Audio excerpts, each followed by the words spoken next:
Hey guys, tonight we slip back into a time before time, a place where sunlight isn't just warm, but sacred, where the wind hums the notes of prophecy, and where gods walk with arrogance heavy enough to bend the very air. You're standing in Delphi, a holy city balanced on the edge of myth and history, and right now, the whole world feels like it's holding its breath, because something divine has just happened, and you're here for the aftermath. A few feet away, Apollo stands, tall, chest out, golden bow still warm in his hands. He's just slain Python, the primordial serpent that once guarded the oracle of Delphi.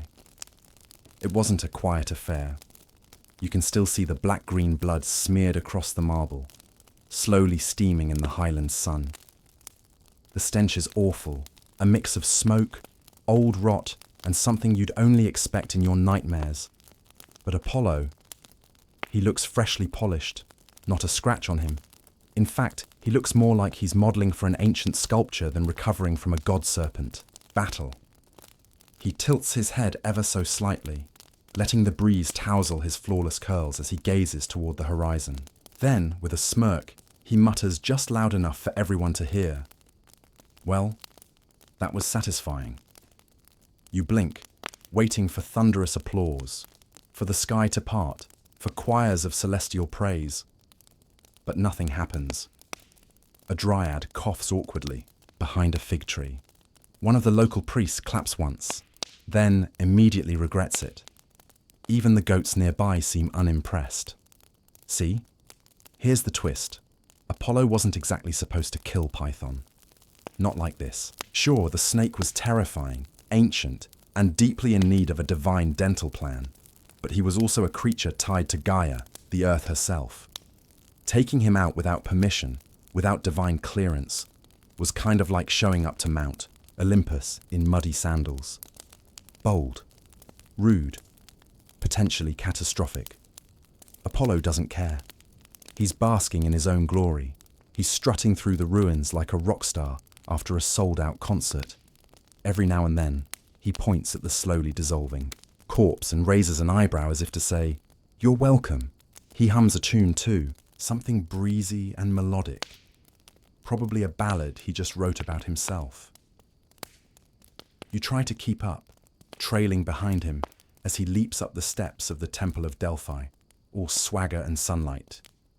He tosses a wink at a passing nymph, makes a playful joke about turning rivers into wine, and, just for fun, makes a few laurel leaves sprout from a crack in the stone. But the atmosphere begins to shift. You feel it in the back of your neck first, like a cool breath of warning. The air gets heavier. Clouds gather, not thick, stormy ones, but fine threads of silver mist, the kind that signal divine attention. Apollo pauses mid-stride. He's felt it too. Above, the sky begins to glow. Not in a soft morning kind of way, but like a spotlight from Olympus itself. A low rumble follows, too rhythmic to be thunder. And then, it happens. The sky cracks. It doesn't shatter. It doesn't explode. It cracks like porcelain. A single perfect line splits the heavens, and from it pours a silvery light that makes the sun seem modest. The crack widens, and through it steps someone whose very presence makes the wind hush. Zeus. Now, here's the thing about Zeus. He doesn't always yell. When he's truly angry, he whispers. Tonight, though, he doesn't even do that. He simply looks. That look carries centuries of authority, lightning storms, and passive-aggressive fatherly disappointment. Apollo, sun god, prophecy master, artistic genius, freezes. His smug expression falters for a fraction of a second. That's how you know it's serious. Zeus raises a hand, not high, not dramatic, just slightly, as if he's about to flick a fly off his arm, and with that, Apollo begins to glow. Not his usual golden shimmer, but a pale, silvery hue, the colour of stripped divinity. It clings to him like fog, wrapping around his limbs, his laurel crown, his bow. You reach out instinctively, but you're Fingers pass through the light. It's cold. Cold like judgment. Cold like exile. And just like that, he's gone. Well, not completely gone. He's falling. You're falling too. There's no wind, no screaming. Just silence and weightlessness. You're tumbling through realms, through time, through the mythic layers between Olympus and the mortal world. You glimpse flashes, visions of cows, oddly enough, herds grazing in open pastures, farmers whistling, rough hands milking udders. It doesn't make sense yet, but it will. And then, with a jolt that sends your soul bouncing off your ribs, you land. Hard. The world smells different here. Earthy, warm, slightly bovine. You look around, dazed. No marbled temples, no nymphs, just a wide open field dotted with olive trees and cows. So many cows. Standing in front of you, holding a rather unimpressed-looking shepherd's crook, is a man in a faded linen tunic. He's squinting, trying to process what he's seeing. To be fair, you're not exactly sure either, because there, face first in a patch of thistles, is Apollo, dusty, confused, and clearly no longer glowing. The shepherd clears his throat. "You're the new help," Apollo spits out a thistle. "I'm a god." "Sure," the shepherd nods. "You're also late." And just like that, your journey begins. This is the part most textbooks leave out. They talk about Apollo the musician, the prophet, the twin of Artemis, the sun chariot rider. But they rarely mention the year he spent herding cows in Thessaly under the service of King Admetus. It's a curious footnote in his divine resume. A punishment, yes, but also a story full of strange lessons, quiet transformations, and unexpected friendships. Historians still argue whether the tale of Apollo's herding days was metaphor, myth, or a coded moral fable passed through generations. Some see it as a narrative on humility, a reminder that even the most powerful can be brought low. Others believe it was a warning to divine beings not to meddle too directly in mortal affairs. And a smaller, more playful group of scholars insists it's all part of a long-running celestial joke orchestrated by Hermes, who was known to prank his fellow gods with alarming creativity. Whatever the origin, you're here now, walking the dusty trail behind a cow that keeps glancing back at. You like it knows something you don't. Apollo trudges beside you, muttering to himself about fleas and divine injustice. The sun beats down. Not his kind of sun, the real one, harsh and indifferent. And yet, something in him has already begun to shift. He doesn't know it yet. But by the time this year ends, Apollo will have faced more than just stubborn livestock. He'll have challenged fate, bartered with death, and, perhaps most surprisingly, learned to care about a few very mortal lives. For now, though, he just wants to find a shady tree and a decent lyre string. And you're going to see it all. Your sandals crunch over the uneven dirt path as you walk behind Apollo, who still hasn't figured out how to carry a shepherd's staff without poking himself. Dust rises around your ankles, stirred up by the lazy shuffle of 76 cows with bellies, full of thistle and eyes that somehow manage to look both bored and judgmental.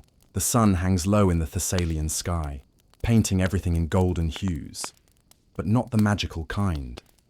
This light doesn't bend to Apollo anymore. It glares, like a boss watching a demoted manager fumble with the photocopier. Apollo mutters, under his breath, using words that probably haven't been spoken aloud since the Bronze Age. He looks ridiculous. The divine robes are gone, replaced by a plain wool tunic that itches in all the wrong places. His hair, once cascading in curated golden waves, is tied in a crooked knot with what appears to be a shoelace. And the sandals, don't even ask. Let's just say they squeak. You both pause at a wooden fence marking the edge of King Admetus's pasture. A shepherd leans on a pitchfork nearby, chewing something green that probably isn't approved by modern digestive science. He nods toward the herd. "Name's Cleanthus. You'll be with me all season." He glances at Apollo's perfectly manicured hands. "Ever milked a cow?" Apollo's expression doesn't change, but you can practically hear his soul shatter. Now here's your first historical nugget of the day. In ancient Thessaly, cowherding wasn't just a job, it was a lifestyle. Cows weren't raised just for meat. They were prized for milk, sacrificial rituals, even as dowries. And managing a herd of nearly 80 cows was a respected, if extremely smelly, occupation. In some local villages, herds were believed to be blessed by the gods, which is especially ironic, considering a literal god was now on poop duty. You spend the morning learning the ropes. Clean This demonstrates how to call the cows using a weird throat click and a shout that sounds vaguely like a sneeze. It works. One by one, the cows amble over to the wooden enclosure for milking. Apollo watches closely, then awkwardly tries to mimic the motion. He's all thumbs. The first cow snorts and kicks over the pail. The second one glares so intensely, you wonder if it's channeling Hera. By the third attempt, Apollo is muttering a lullaby under his breath. And to everyone's surprise, the cow actually stops fussing. She likes your voice, Clean This says, eyebrow raised. Apollo doesn't respond, but he sings again. A soft, ancient melody, one even you don't recognize. The cow leans into it like a baby listening to a lullaby. It's ridiculous and strangely touching. You help carry the pails back to the cottage. A small, clay-roofed hut that smells of hay, sweat, and something you hope is cheese. The inside is simple. A few rough wooden beds, a hearth, and a corner filled with tools and ropes. Apollo surveys the space like a man who's just been sentenced to eternity inside a garden shed. That night, as the crickets start their evening chorus, you sit with Apollo beneath an olive tree. The stars begin to dot the sky, and for a moment, it almost feels like Olympus again. But Apollo doesn't look up. He's focused on his hands, scarred now from rope burn and sun. "I'm being punished," he says finally. "But for what? For defeating chaos? For protecting Delphi?" You don't answer. Instead, you hand him a chipped wooden flute Clean This found earlier. It's clumsy, out of tune, probably carved by someone who failed music class centuries ago. But Apollo holds it like it's sacred, and then he plays. The sound is rough at first, but quickly softens, reshaped by the precision of a god's fingers. The notes rise and fall, simple and haunting. The cows in the distance stop chewing. The dogs tilt their heads. Even the wind seems to still. Now for your quirky tidbit. In rural Thessaly, it was believed that music could protect livestock from predators and illness. Farmers would play flutes or sing chants during full moons, not just to pass time, but as a form of magical protection. Apollo, without realizing it, is falling into an old rhythm older than even him. But what no one sees, what you barely catch, is the faint shimmer that flickers in Apollo's eyes. A flicker of something other than pride. Regret? Maybe. Or maybe it's just the moonlight. You crawl into bed later, listening to the sounds of a god tossing and turning in straw. He's not used to itchy blankets or dreaming without prophetic visions. He doesn't sleep much. Historians still debate the moral intention behind Zeus's punishment. Was it humiliation or a chance for perspective? Was Admetus chosen randomly, or was there a hidden lesson in his quiet, noble rule? One popular theory suggests Zeus intended Apollo to witness mortal dignity, to experience the slow, sacred rhythms of everyday life, to trade epics for routine, thunderbolts for cowbells. The days blend into one another after that. You rise at dawn, scrape the frost from buckets, lead the cows to pasture. Apollo slowly learns their names: Ephora, Blacknose, Little Turnip. He discovers which ones are likely to bolt and which ones like having their ears scratched. He still mutters insults, in ancient dialects but less often. He still sings under his breath. One evening, you find him teaching a group of village children how to hold a lyre. They sit cross-legged in the dirt, fascinated by his every movement. He shows them how to tune the strings, how to pluck gently, how to feel the rhythm. One little boy whispers, "Are you a wizard?" Apollo smiles. Something like that. You walk home that night in silence. The stars blink above, the cows trail behind, and somewhere along that dusty path, it occurs to you. He's not just enduring this, he's changing. For now, though, he still stumbles over the milking stool, still grumbles about the lack of ambrosia, and still tries to convince the others that cow manure is a divine cleansing agent used in ancient Olympus spa treatments. Progress is slow, but it's there. The sun barely crests the low hills of Thessaly when you and Apollo rise again, rubbing your eyes and dragging your feet toward the pasture. Dew clings to your sandals. The air is sharp, laced with the scent of wet grass, cowhide, and the faint bitterness of unspoken resentment. Apollo doesn't speak at first. He just grabs the milking pail, scowls at the sunrise, and slumps toward the herd with the weary dignity of a man who once flew a flaming chariot and now gets sneezed on by cattle. But something's shifting slowly, almost imperceptibly. He doesn't flinch when he steps in mud now. He doesn't flail quite so much when the milking stool tips. And most telling of all, he starts calling the cows by name. Not dramatically, not like a god proclaiming to the heavens. Softly, thoughtfully. Ephora gets a little shoulder rub. Blacknose gets an affectionate scold for chewing on the tool basket. Little Turnip? Well, she's still trouble. But Apollo seems to smile every time she stomps past. As you help clean the troughs, Apollo pauses and looks out over the quiet morning landscape. Mist hangs low, curling around the hooves of the cattle like lazy spirits. In the distance, you hear a faint tune, someone playing a reed flute. It blends with the soft mooing and the occasional dog bark, forming a kind of rural orchestra.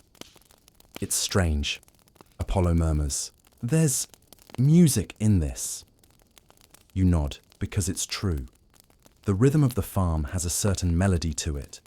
The repeated motions, the layered sounds, the rise and fall of morning duties. It's no golden lyre concert, but there's something deeply calming about it. For once, he isn't resisting the world around him. He's letting it in.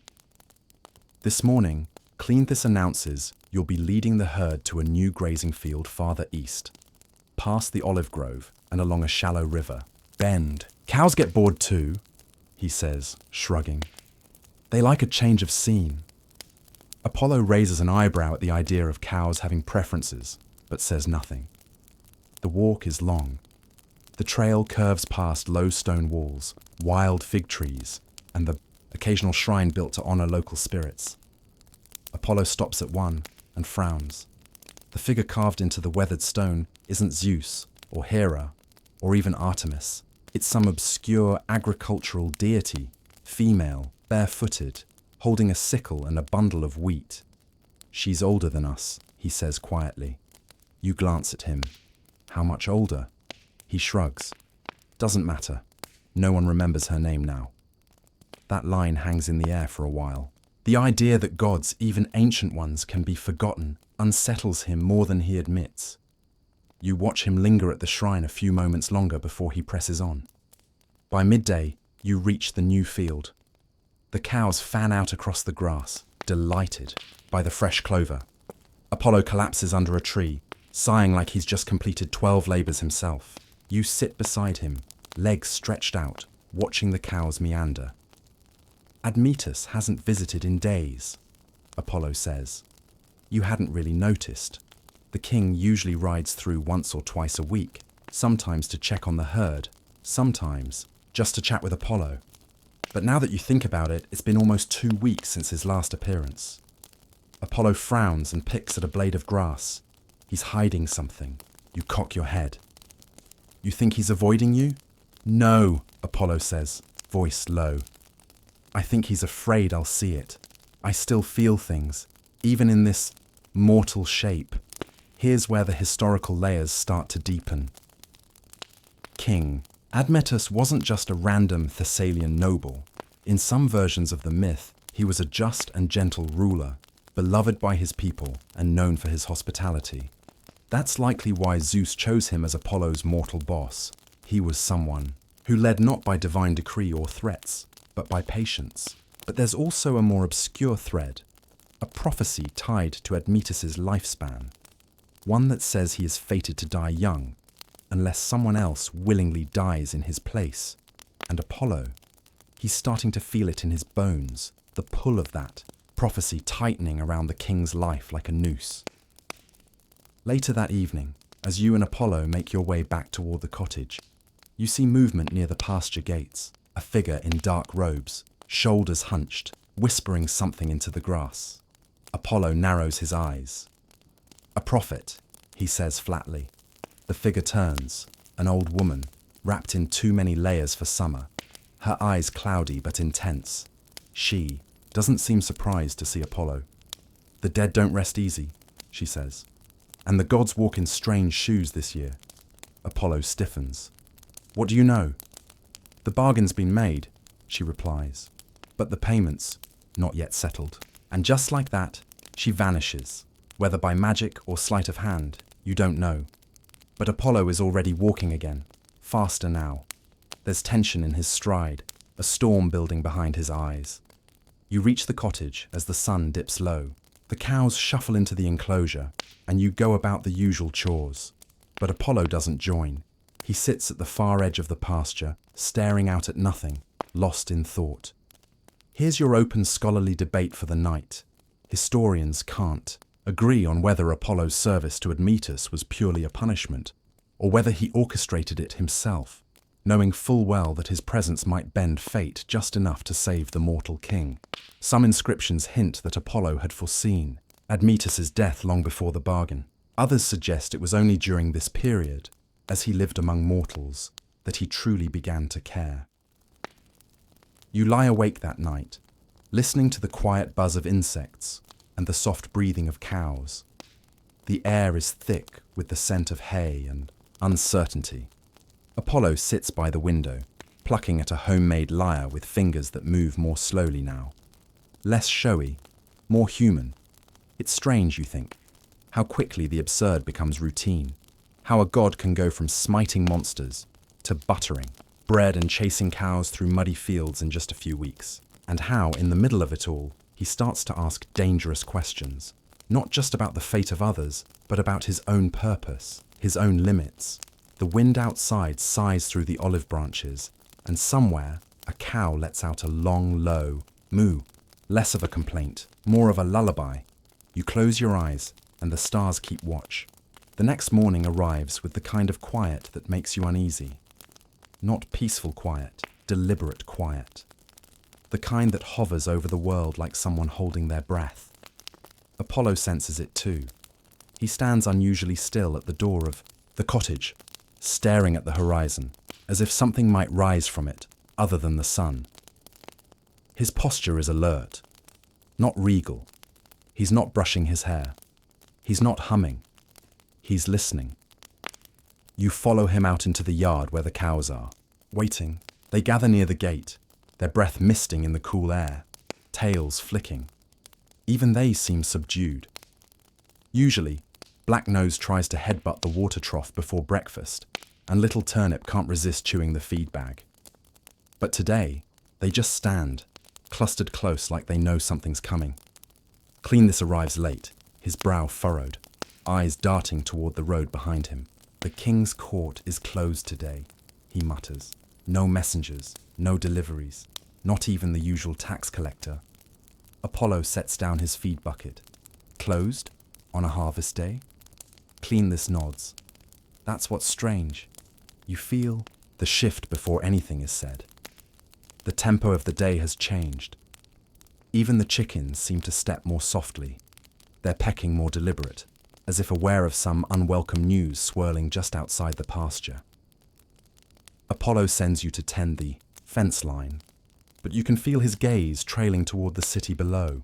When you return later, your sleeves sticky with pine sap and burrs clinging to your legs, you find him not among the cows, but seated beneath the oldest olive tree in the field, holding his lyre.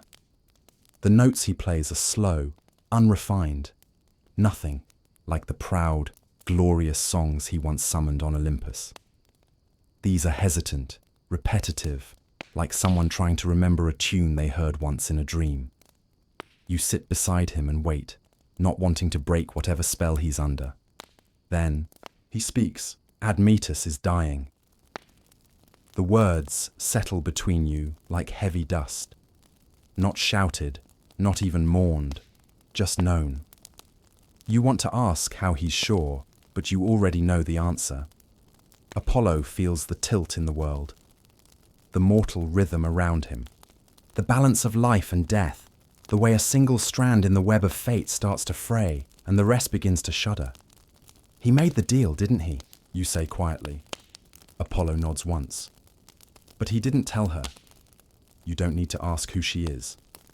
Alcestis, Queen Alcestis, the mortal who'd stood beside Admetus with such calm strength that even Apollo, in all his divine arrogance, had once gone quiet in her presence. She had kindness not born of naivety, but of knowing exactly how cruel the world could be, and choosing love anyway.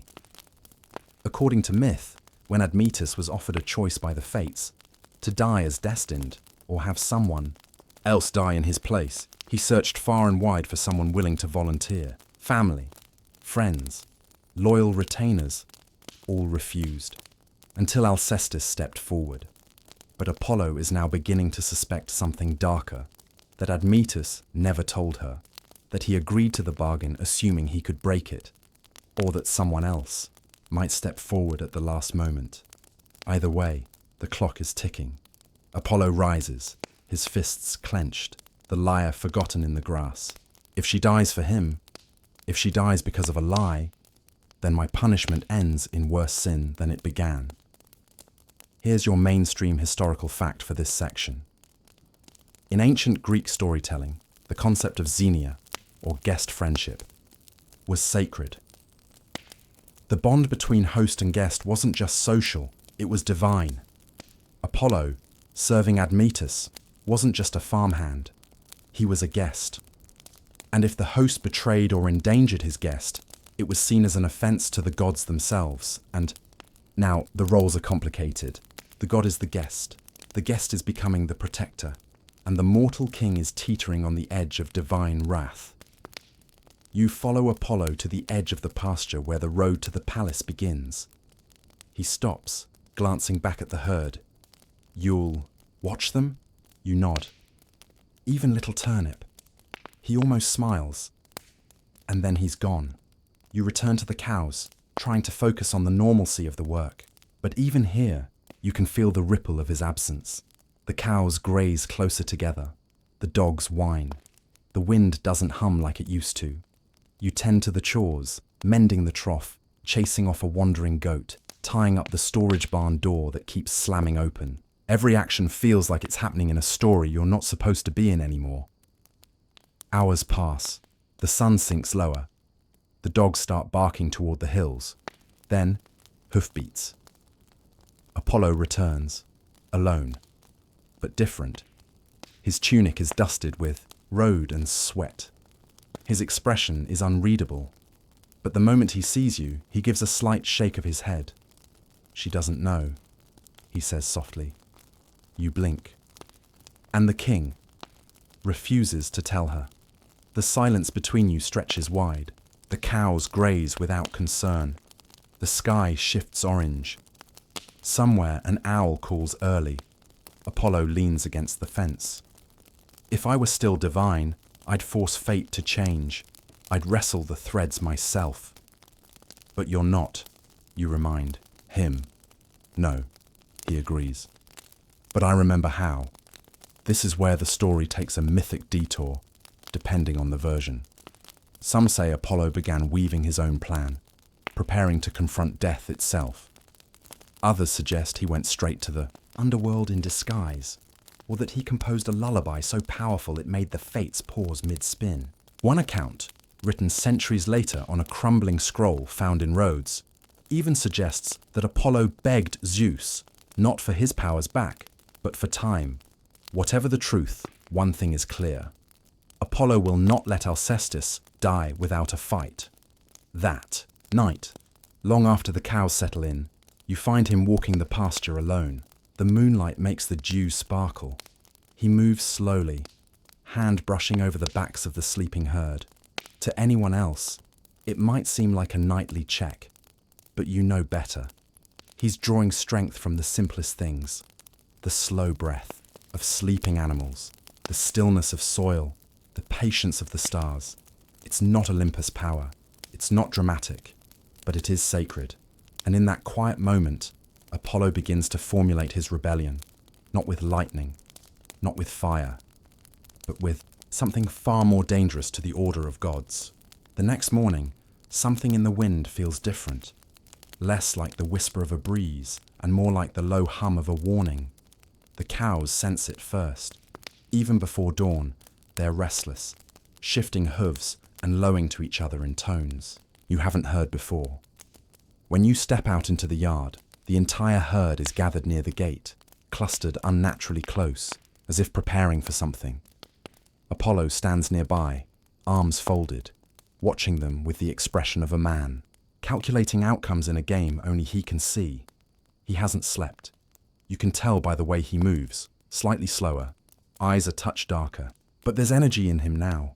Not the golden radiance he once carried, but a leaner, sharper kind. He isn't just enduring this punishment anymore. He's planning something. You're up early, you say. I never went to sleep, he replies, eyes still on the herd. Too many thoughts. Too many futures unspooling at once. He walks the fence line slowly, touching each post, humming faintly. It's not the usual tune. This one is lower, older, and carries a minor note that sets your teeth on edge. He's remembering something, or maybe invoking something. You help with the morning chores, but there's no casual rhythm today. Everything feels urgent. The cows graze, but their heads snap up at every noise. Clean This arrives late, wiping sweat from his brow despite the cool air. You heard? He asks quietly. Heard what? You ask, even though your stomach already knows. Clean This looks toward Apollo. The queen, Alcestis, she fell ill last night, fainting, chills. No healer can explain it. Apollo doesn't flinch, but his fingers tighten around the feed bucket until the wood creaks. So it's happening. The exchange has begun. The price is coming due. Here's your mainstream historical reference for today. In many Greek myths, illness wasn't seen as random, but as a visible symptom of fate in motion. When someone destined to die began to weaken, it wasn't always a matter of disease. It was often the soul itself beginning to fray. The physical symptoms were just echoes of a larger invisible unraveling. And this illness, it isn't from Earth, it's from the loom of the fates. Apollo spends the rest of the day away from the herd, seated in the tall grass by the riverbank, his hands weaving something from long strands of sheep wool and wild reeds. It takes you a moment to recognize it. He's making a credemnon, a ritual headband once worn by those entering sacred spaces or facing death. It's a funerary thing, but he's not making it for the dead. He's preparing for war, but not the kind you expect. That night, he tells you his plan. I'm going to the underworld, he says plainly. I'll speak with Thanatos. You blink. You mean death? Yes, Apollo says, tying off the last knot in the wool. If Alcestis dies, she'll be taken by him. But not yet. Not if I get there first. You pause, hesitant. Even mortal, you can do that. He meets your gaze. I'm still Apollo. I just don't have the shortcut anymore. This is your quirky tidbit of the section. There was a folk legend in Boeotia that gods, when stripped of powers, could still reach the underworld by walking backward through certain caves at dusk, while carrying an object once struck by lightning. It sounds absurd, but here's Apollo now, carving a staff from an old olive branch that was struck last year. He's going to try. The journey begins before dawn. You don't go with him this time. He insists you stay, keep the herd together. He says, if I don't return, someone needs to remember what happened. The cows moo softly as he leaves, like they understand. Even little Turnip nuzzles his side. You watch him go, barefoot down the winding hill trail, clutching the staff, the woolen headband wrapped around his forehead. A shepherd's god, headed to negotiate with death. He disappears into the mist before sunrise. You tend the herd with shaky hands that day. Every little rustle makes you look up, expecting him, or someone else, returning. But no one comes. The sky darkens earlier than usual, and the dogs won't stop pacing. And then, just as the moon rises, a ripple passes through the air. Not wind, something deeper. The cows all turn their heads in the same direction. You follow their gaze toward the pasture fence, and there he is, Apollo. But not quite the same. His eyes are deeper now, like they've seen something that doesn't exist in any mortal world. His skin is pale, his tunic soaked and muddy, and his hands tremble as he leans against the fence. You rush to his side. "Did you find her?" He nods. "I spoke with Thanatos." You wait. "And?" you whisper. Apollo sways, exhaustion radiating from every muscle. He's willing to bargain, but not with promises. With action. A trade. What kind of trade? He closes his eyes. I must bring him something else.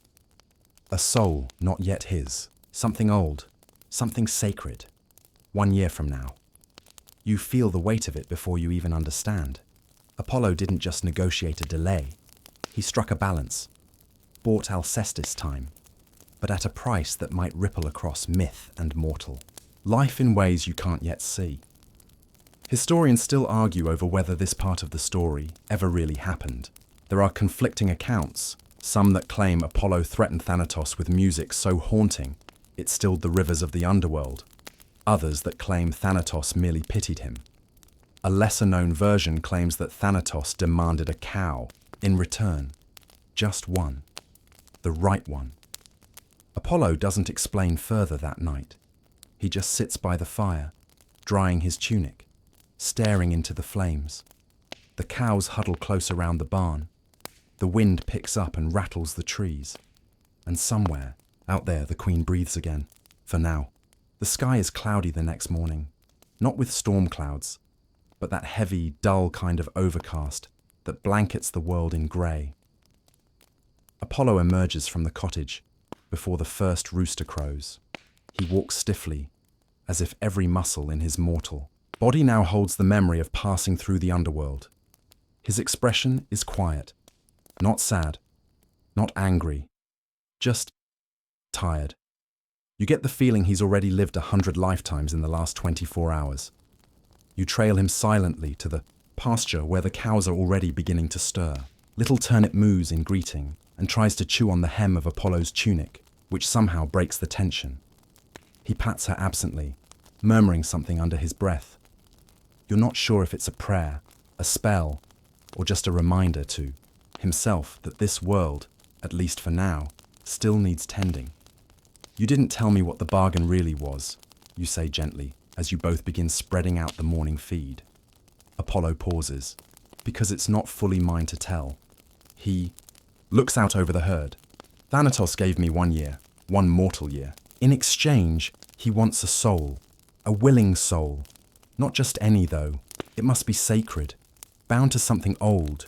You don't speak, but the hairs on your arms rise. The cows shuffle around you. You can't help but wonder, what kind of soul would qualify as sacred enough for death himself? He didn't specify who, Apollo continues, but he gave me this. He reaches into his belt and pulls out a small obsidian token, smooth, round and cold even from a distance. It's etched with a symbol you can't fully understand, one that shifts if you stare at it too long. This token must be given, freely, by the one who volunteers. If no one offers before the year ends, he doesn't finish. He doesn't need to. And just like that, the stakes shift again. Alcestis is safe, for now. But someone else must take her place. And Apollo must carry that weight for an entire year, knowing full well that he can't decide whose life to offer. Here's where your historical context blends into the myth. In some ancient Greek rites, tokens like these were used during sacrifices, not for identification, but for consent. To offer a token was to declare oneself part of a sacred act, rare, powerful, and irreversible. You and Apollo go through the motions of daily life. The cows need tending. The barn roof still leaks. A section of the fence near the southern edge has been chewed through, possibly by goats, possibly by one very determined cow. Life doesn't stop just because the underworld has a deadline, but the atmosphere changes. Everything feels more fragile, like the pasture has become a stage waiting for an unseen curtain to drop. Days pass. You notice that Apollo starts keeping a journal, scraps of old parchment tied together with twine. Each night he sits by the fire, scribbling in it with charcoal. You ask once what he's writing. Songs, he says simply. Songs I may never sing. One evening, a group of villagers arrives at the cottage. They've heard whispers. Some say Apollo healed the queen. Others say he walked with death and returned. Rumors ripple faster than wind through wheat. A little girl offers him a wreath of flowers. An old man asks for a blessing on his fields. Apollo accepts them all, but doesn't speak much. It's during one of these evenings that King Admetus finally reappears. He rides in quietly, dismounting with more effort than usual. His eyes are sunken. He doesn't look like a man who has just had his life saved. He looks like someone crushed under guilt he can't escape. Apollo doesn't greet him with anger. He simply hands him a bowl of goat stew and says, "Eat something. Before you faint." They sit under the olive tree again. You don't join them. You stay back, pretending to mend a halter strap, but every word carries on the still air. "She doesn't know," Admetus says. "I know," Apollo replies. "I wanted to tell her, but how could I? How do you ask someone to die for you?" Apollo doesn't answer immediately. Then, softly, "You don't." There's silence after that. Heavy, aching silence. The kind that doesn't ask for filling. "Did she volunteer?" Admetus finally asks, voice raw. "No," Apollo replies. "You volunteered her." Admetus chokes on the truth, and even from where you sit, you can feel the way the air tightens. "She would have done it anyway," the king whispers. "But she didn't get the choice," Apollo says, and that perhaps is the worst part.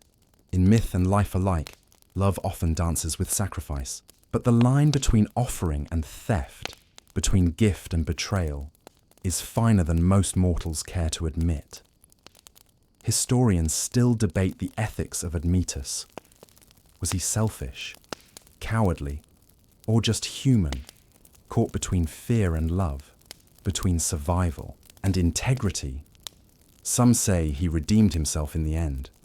Others say he was never truly worthy of Alcestis in the first place.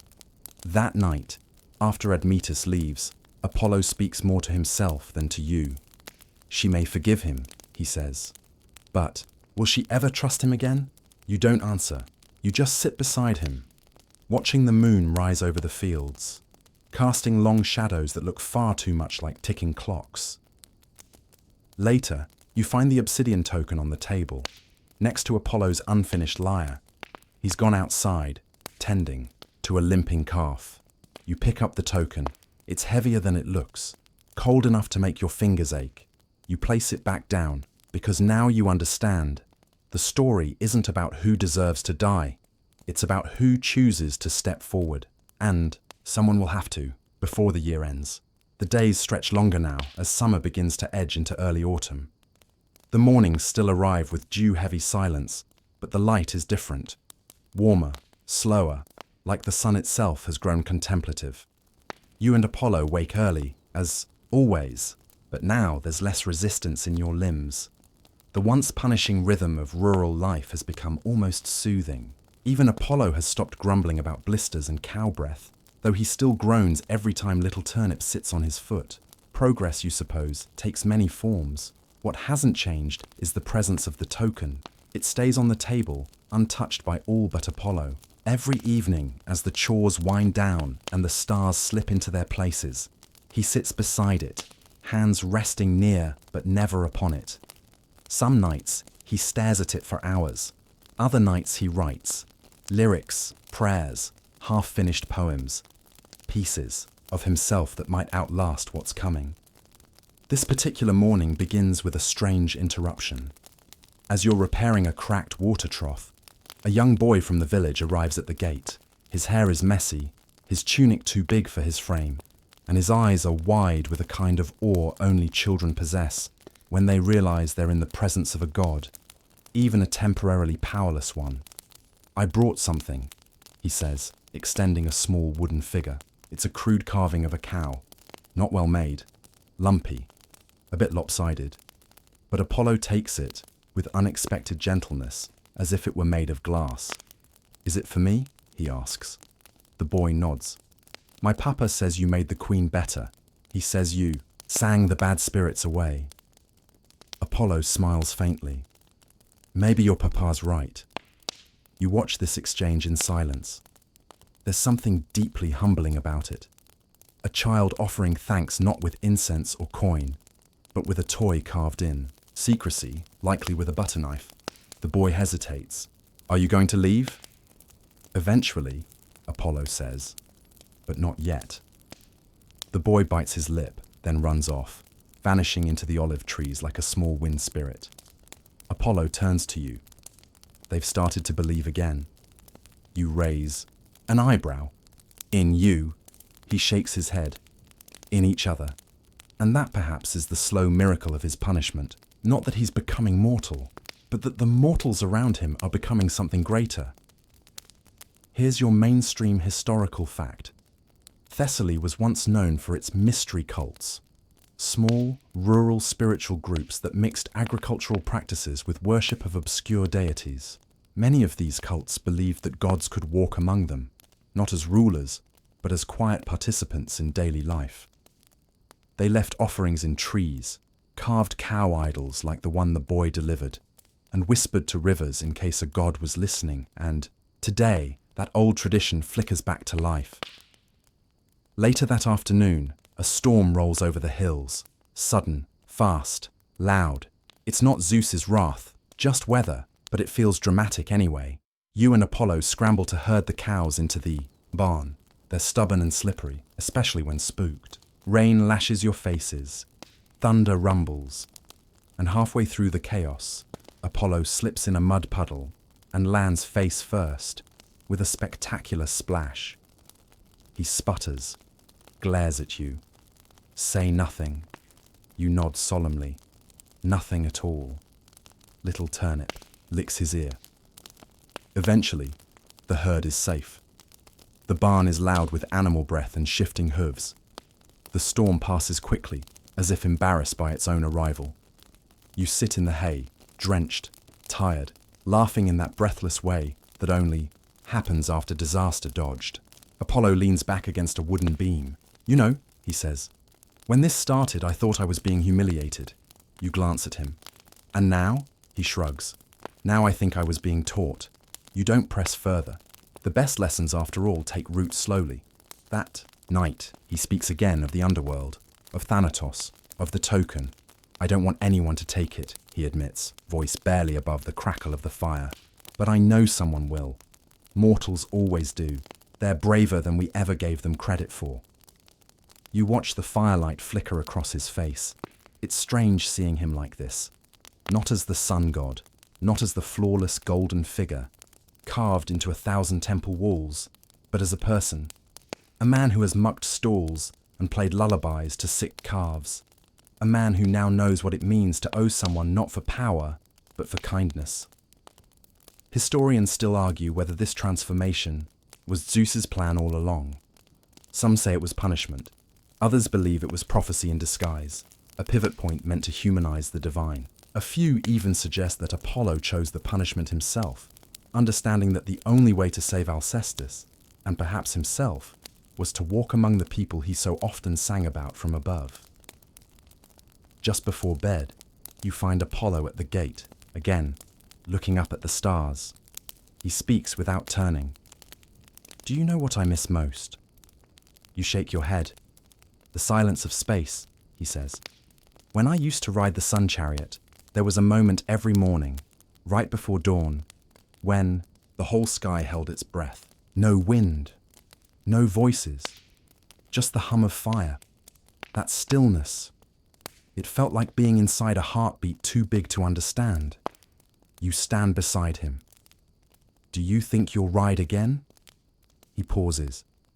If I do, I'll ride differently. The cows snore softly behind you. The stars glitter. The fire dies to embers. And in that moment, between sky and earth, between punishment and purpose, you realize the truth.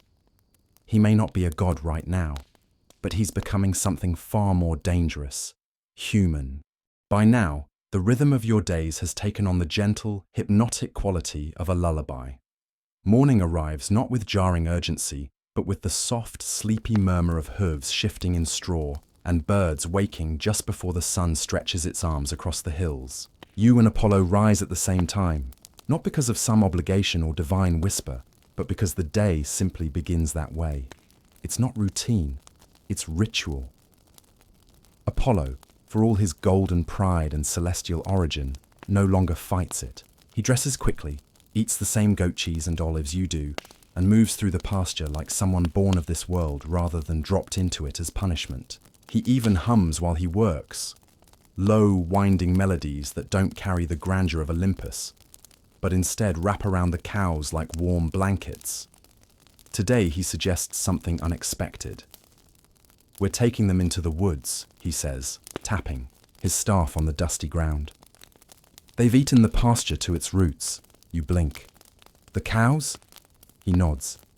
There's a glade just past the river bend. I've seen it. They'll love the moss. You know the glade. It's shaded, damp, a bit overgrown, but full of edible greens and, if you're being honest, one of the most peaceful places you've ever stumbled across. Still, moving 76 cows through forest trails is not exactly a relaxing endeavor, but Apollo insists, and you've learned by now that when he has that look in his eyes, the one that sees further than any mortal horizon, it's best to follow. So, you gather the herd, calling them by name, nudging stragglers, bribing the lazier ones with dried apples. Apollo leads from the front, walking slowly, humming that same winding tune. It's not until you reach the river that the real strangeness begins. As you approach the shallow water, a breeze picks up, not cold, just expectant. The trees sway as if turning their heads to watch. Apollo steps into the stream first, barefoot, and the moment his skin touches the water, it stills, utterly, like the river itself has been asked to wait. The cows follow, one by one, their hooves splashing softly. You follow last, noticing something unusual. The trees on the far side, oaks, ancient and thick-barked, seem to lean closer than they should, almost like they're listening. Apollo glances back at you. Do you hear them? You frown. Hear? What? He steps into the glade, placing his hand on the trunk of the largest oak. The trees. You think he's being poetic, until the oak shivers under his touch. Now, here's your quirky fringe tidbit for this section.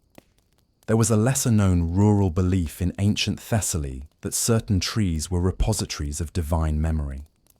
These weren't dryads or tree nymphs, but the trees themselves, sentient in a way no one quite understood. They couldn't speak in words, but in rustles, creaks, and bends of branch, they carried old truths.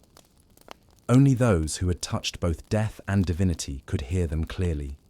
And Apollo? He's touched both. He stands in the center of the glade for a long while, one hand on the oak, eyes closed. You don't disturb him. The cows graze quietly in the moss, tails flicking lazily, clearly content with their new dining room. The forest hums, not with insects, but with something deeper, like the sound of pages turning in a book older than time. Eventually, Apollo speaks. They remember. You approach quietly. Remember what? This land, he says. Before the shrines, before the altars, when mortals still sang to the earth, not just about it. You sit beside him, resting your back against the trunk. The bark is cool, smooth in places, and strangely comforting. He continues. They said the balance is shifting, not just because of me, because of all of us, gods, mortals. We forgot to listen. That's what they're angry about, not battles or blood or broken temples. The forgetting. There's a pause, the kind that demands silence. Then he laughs softly. They also said one of the cows has divine ancestry, which explains a lot, really. You almost choke. Wait, what? He gestures toward a particularly haughty-looking cow standing atop a mossy rock, staring into the distance like she's waiting to be sculpted into a statue. That one. Apparently her great-grandmother belonged to Hera. She's been judging me all summer. You laugh, and Apollo actually grins. The sound feels like sunshine cutting through thick clouds. Here's your mainstream historical nugget. Pastoral deities in Greece were often associated with specific herds. In some cases, herds were believed to contain sacred bloodlines, animals, descended from those offered to gods or touched by divine events. These herds were tended with extra care, and their milk or offspring were considered blessed. Perhaps that's what's happening here, or perhaps Apollo's just grown attached. As the afternoon unfolds, something remarkable happens. Apollo begins to sing. Not loudly, not to impress, just to sing. A low, resonant melody that blends with the wind and the soft gurgle of the river. The trees respond, swaying gently. The cows move slower. Even you feel it, your breath sinking to the rhythm, your heart slowing, your thoughts drifting into something gentler. It's like he's healing the glade, or maybe it's healing him. The sun dips lower. The cows graze until they're full, then start to settle in small groups. Apollo lies back in the moss, eyes half-lidded, fingers tapping against his chest in time with some invisible metronome. You were right, you say. They do love. The moss. He hums in agreement. Everyone does. You sit in silence until the stars appear, blinking softly through the high canopy. You gather the herd again, slowly, guiding them back through the trees. It's easier this time, as if they too are reluctant to leave. Back at the pasture, the barn is warm and smells of straw and sleep. The token still sits on the table, untouched. But tonight, it doesn't seem quite so heavy. Not because the danger has passed, but because something has shifted inside Apollo. He's remembering how to trust the quiet. That night, you both sleep deeper than you have in months. And outside, in the darkness, the trees of Thessaly whisper old songs to each other, songs they haven't sung in centuries. The next morning dawns with a peculiar clarity, the kind of golden light that makes the entire world seem freshly washed and slightly unreal, as if Olympus itself has briefly allowed a trickle of its perfection to spill into the mortal realm.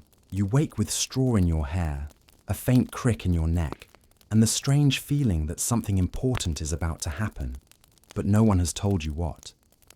Apollo is already up, not in the usual groggy, muttering over goat cheese way, but fully dressed, fully alert, his tunic straight, his hair brushed back, and, perhaps most suspiciously, wearing sandals that actually match. He stands by the pasture gate, staring, toward the road. You follow his gaze and find your answer. A group of villagers is approaching, not the usual handful of gossiping women and sticky children, but nearly the entire population of the nearby town. They come slowly, respectfully, walking in near silence.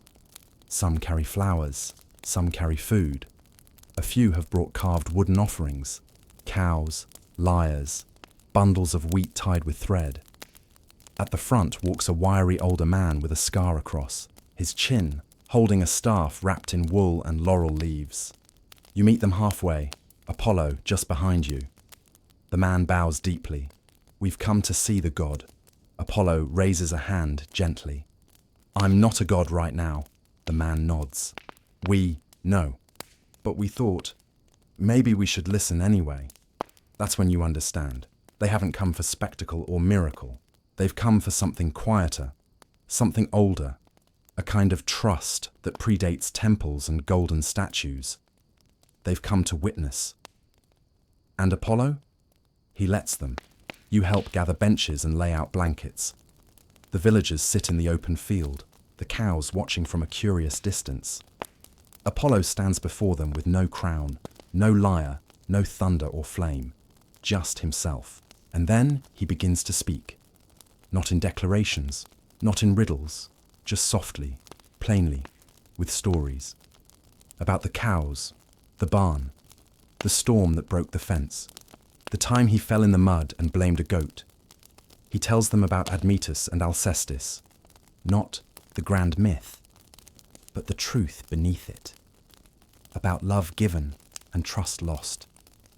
About bargains made and consequences postponed. And as he speaks, the villagers listen. They laugh. They nod. A few cry. You sit at the edge of the group, watching his words, ripple across the crowd like a quiet tide. And that's when it happens. One of the villagers, a woman, elderly, with hands bent from years of weaving, rises slowly and walks forward. In her palm is the obsidian token. I want to offer this, she says simply. Not for anyone specific, just in case it helps. Apollo looks stricken. He rises and meets her gaze. You don't have to. She smiles softly. I know. That's why I'm here. The token glints in the sun between them. For a long moment, no one breathes. But then Apollo steps back. Not yet, he says gently. There's still time. And she nods, returning to her seat, cradling the token like a seed that isn't quite ready to be planted. Here's your historical connection for today. In ancient Greece, voluntary sacrifice was considered the most powerful form of devotion, not because of blood or spectacle, but because of the will behind it. To offer one's life without command, without reward, that was considered divine courage. And while most stories focus on warriors and martyrs, the truth is, it was often the quietest souls who offered the deepest gifts. After the gathering, the villagers leave slowly, offering thanks not just to Apollo, but to you as well. They bring loaves of bread, wheels of cheese, jars of preserved figs. They treat your barn like a temple, your pasture like sacred ground. You catch Apollo shaking his head with a bemused smile as he turns a jar of honey in his hands. You're a legend now, you tease. He shrugs. I was always a legend. Now I'm a neighbour too. The rest of the day passes in a haze of gentle chores. The cows seem extra relaxed, perhaps sensing the peace that's briefly settled over the land. Little Turnip even lets you brush her without attempting to kick your ribs in. A small miracle. That evening, Apollo sings again. Not a grand performance, just a soft, meandering tune as the stars begin to peek through the dusk. You sit nearby, chewing on bread, watching as he looks up at the sky, not with longing, but with patience. You miss it? You ask. He pauses. Sometimes, but I don't know if I ever really lived there. You blink. Olympus? He nods. It was all performance, position, radiance without reflection. But here, he gestures to the pasture, the cows, the sky. Here, I've learned to listen. You lie back in the grass, watching the stars twinkle like ancient eyes. And somewhere, just beyond the reach of firelight, the obsidian token glows faintly in the old woman's pocket, waiting. Waiting for the next step in a story that's no longer just about gods or mortals, but about something else, something quietly revolutionary. Choice. It's market day in the village. You can hear the distant hum of chatter and clinking pottery all the way from the pasture. It's a rare kind of morning. No rain, no sick calves, no emergencies involving loose cows wandering into the olive groves. Even the dogs seem relaxed. The sky is the colour of fresh linen, and the air carries a hint of cinnamon and wool from the vendors' stalls down the hill. Apollo, however, is not in a market mood. He sits near the gate with a small comb made of carved bone, carefully untangling the knots in one of the cow's tails. If she kicks me again, he mutters, I'll turn her into a grapevine. You raise an eyebrow. Still planning to keep things peaceful, I see. He grins. Old habits. You can't help but notice, Apollo no longer feels like a visitor among the cows. He's not just tending them, he's learning from them. Their slow patience, their stubborn gentleness, their steady refusal to rush anything. He's changed, and it's not subtle anymore. The villagers notice too. When you do finally make your way into the market later that morning, Apollo reluctantly trailing behind, carrying a sack of milk curds and barley bread, people wave and call out his name. Not Lord Apollo, but just Apollo. The kind of name you give to someone who helps you mend a fence or sings to your child during a thunderstorm. You pass by a stall selling laurel wreaths, and a boy runs up with a fresh one. "For your head," he says, breathless. "You're the only god I know who works." Apollo takes it with a smile that doesn't quite reach his eyes. You can see it's a compliment that stings a little. Once, he was praised for perfection. Now, he's praised for effort. And that change is a mirror he hasn't quite finished looking into. Later, at the town square, an old man begins telling stories. Not just the usual village tales, but myths about Apollo. The grand theatrical versions, the slaying of Python, the oracle of Delphi, the time he built Troy's walls in disguise, but he adds a new one, spoken in the same reverent tone. And when he was punished, he became one of us, herded cows, lived in a shed, ate onions, and fell in love with the dirt. Under his fingernails, the crowd laughs gently, not mockingly, but warmly. You glance at Apollo. He's quiet, his fingers folding the corner of a cloth napkin, not embarrassed, just reflective. Is it strange, you ask, to be made myth while still breathing? He chuckles. Not the first time. But this version, I don't mind it. You return home in the late afternoon, the cart creaking under the weight of grain and apples, and 2 unsolicited goat statuettes that a vendor insisted were protective. The cows are waiting at the fence, tails flicking, eyes watchful. Little Turnip attempts to climb into the cart. You gently nudge her off. Apollo lingers near the barn as you unload the goods. When you look up again, he's holding the token. Not just looking at it, holding it, rolling it between his fingers like a stone skipped across still water. You pause. Something happen? He nods slowly. Another villager asked to take it. You wait. A boy this time, he continues. 15 maybe. Said his grandfather was dying and he wanted to make the trade instead. You exhale. Did you give it to him? No. He closes his hand around it. I told him to go home and hug his grandfather. Told him that's how you buy time with the fates. Love, not sacrifice. Here's your historical insight for today. In certain rare mystery cults, especially the Eleusinian rites, participants were taught that death was not an ending, but a crossing. Sacrifice wasn't about blood. It was about remembrance. To love someone enough to carry their story forward was considered the ultimate sacred act. And here, perhaps without knowing, Apollo is rediscovering that truth. That evening, you sit beneath the olive tree again, watching the sun melt into the distant hills. The cows are calm. The village is quiet. Even the air feels like it's resting. Apollo speaks softly. I wonder if this was always part of it. You tilt your head. The punishment? No, the story. He turns the token in his palm. Maybe the reason gods fear mortality is because it forces us to care. And once you care, everything hurts more. You let the silence settle. It's not a sad silence, just one shaped like a question that doesn't need an answer. And then, almost as an afterthought, he says, I think the trees were right. You blink. About what? One of the cows is divine. He points to a large, surly creature with one horn that always grows crooked. She bit me yesterday, and I swear I saw stars. You laugh. So does he. It feels good. You both sit there a while longer. The night deepens, and the stars return, one by one. Somewhere far away, a temple bell tolls. But here, in this quiet corner of the world, You and Apollo listen not to chimes or prophecies, but to the soft breath of cows, the wind through branches, and the gentle rhythm of a life lived close to the ground. And in his hand, the token no longer feels like a curse. It feels like a question. One only time can answer. Autumn arrives not with drama, but with the slow, careful hush of the earth pulling a blanket around its shoulders. The hills take on a burnished hue, russets and golds and deep browns, and the olive leaves begin to silver at their tips.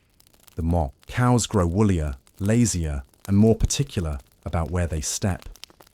Morning mist lingers longer now, clinging to the fields like an old secret that doesn't want to be let go.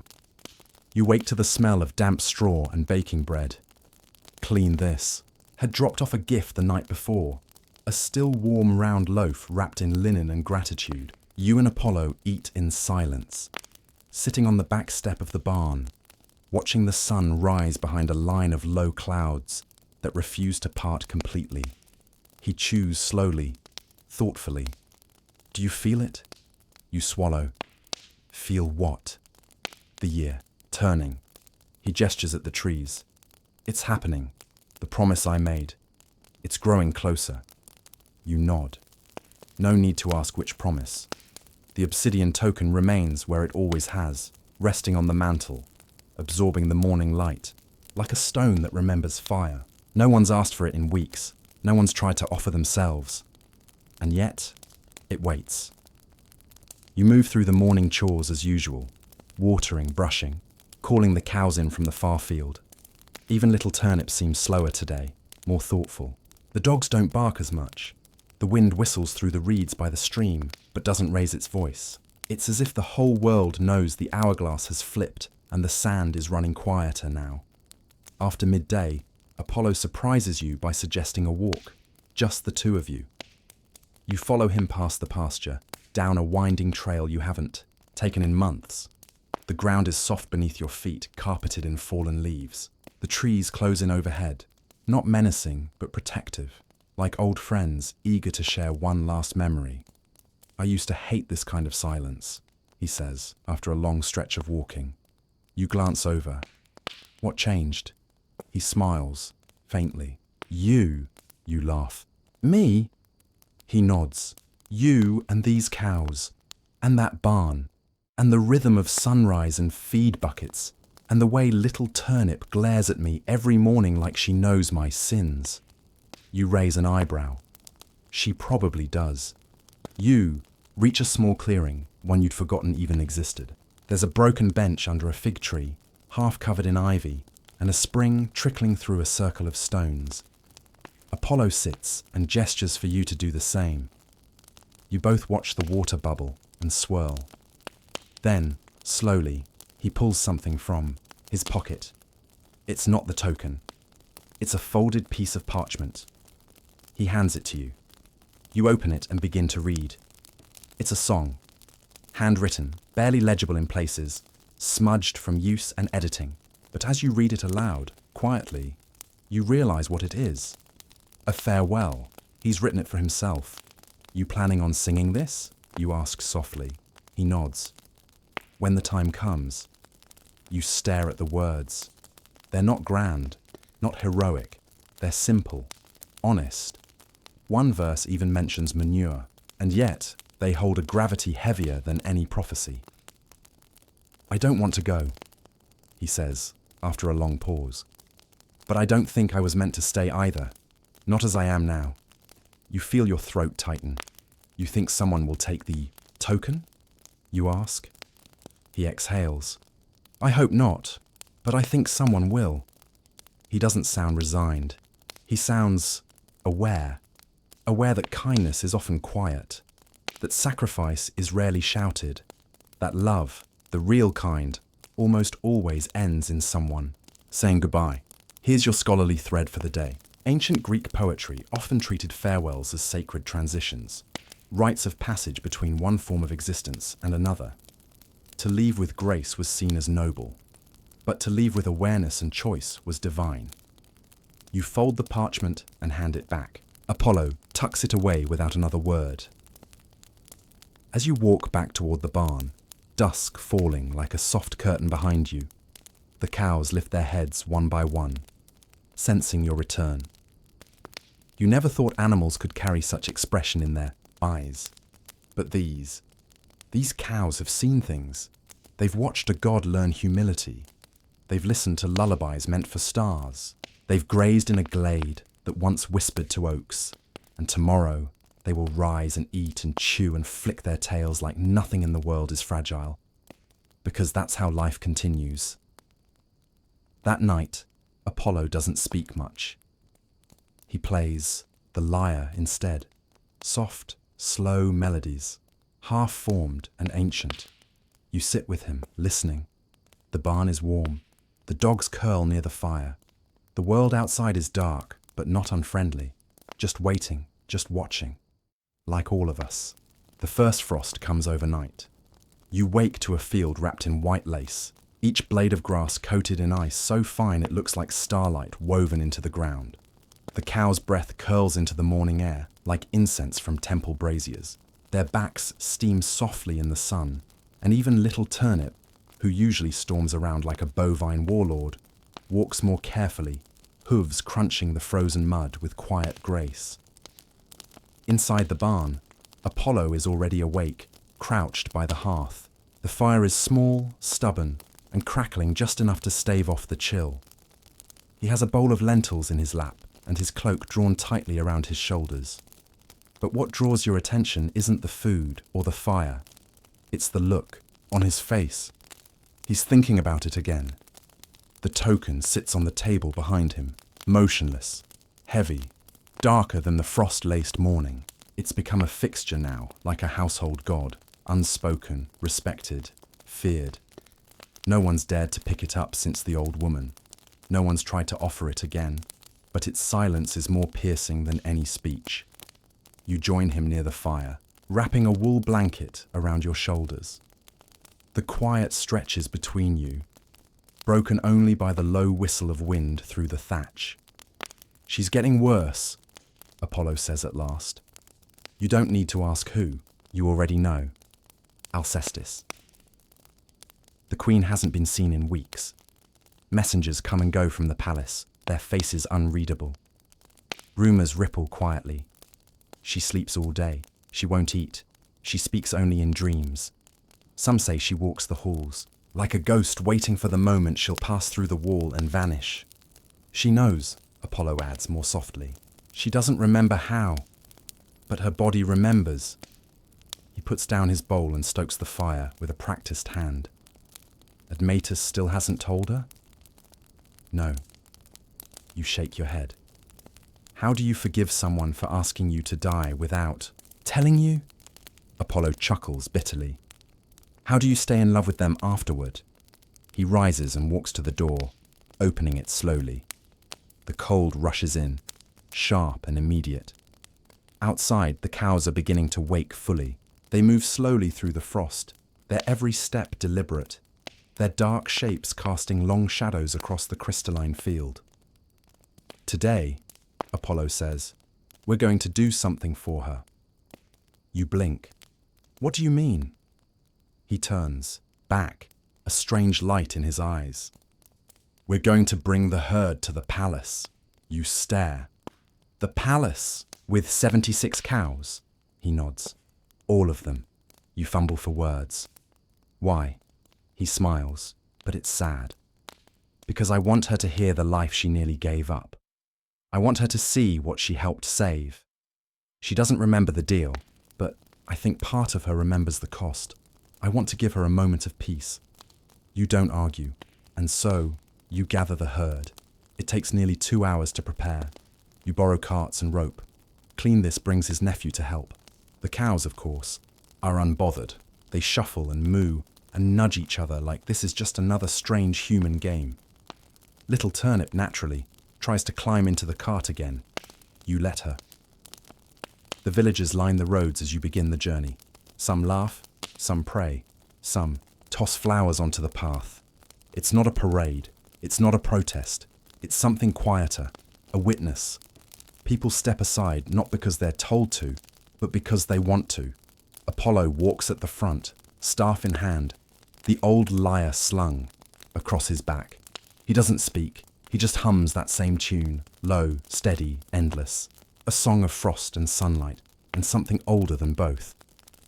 When you reach the palace gates, the guards step forward, startled, tense. But before they can speak, the queen herself appears on the balcony. She looks tired, paler than you remember, wrapped in layers of wool and linen. Her hair is braided, but one side has come loose, the wind pulling strands across her face. And her eyes find Apollo immediately. For a long moment, no one moves. Then, Apollo lifts the lyre and plays. One song. No words. Just music. Gentle, pulsing, filled with the heartbeat of every dawn he's watched rise over this pasture. It weaves through the hooves and horns, the villagers and guards, the chill and the thaw, and it reaches her like a thread of light pulled through a cracked window. She closes her eyes and smiles. Only then do the tears come. Not just hers. The crowd, the farmers, even a few cows if you believe in that sort of thing. Apollo finishes and lowers the lyre. The cows are still. The village is still. Even the trees seem to lean closer, listening, and the queen speaks. "Thank you," she says.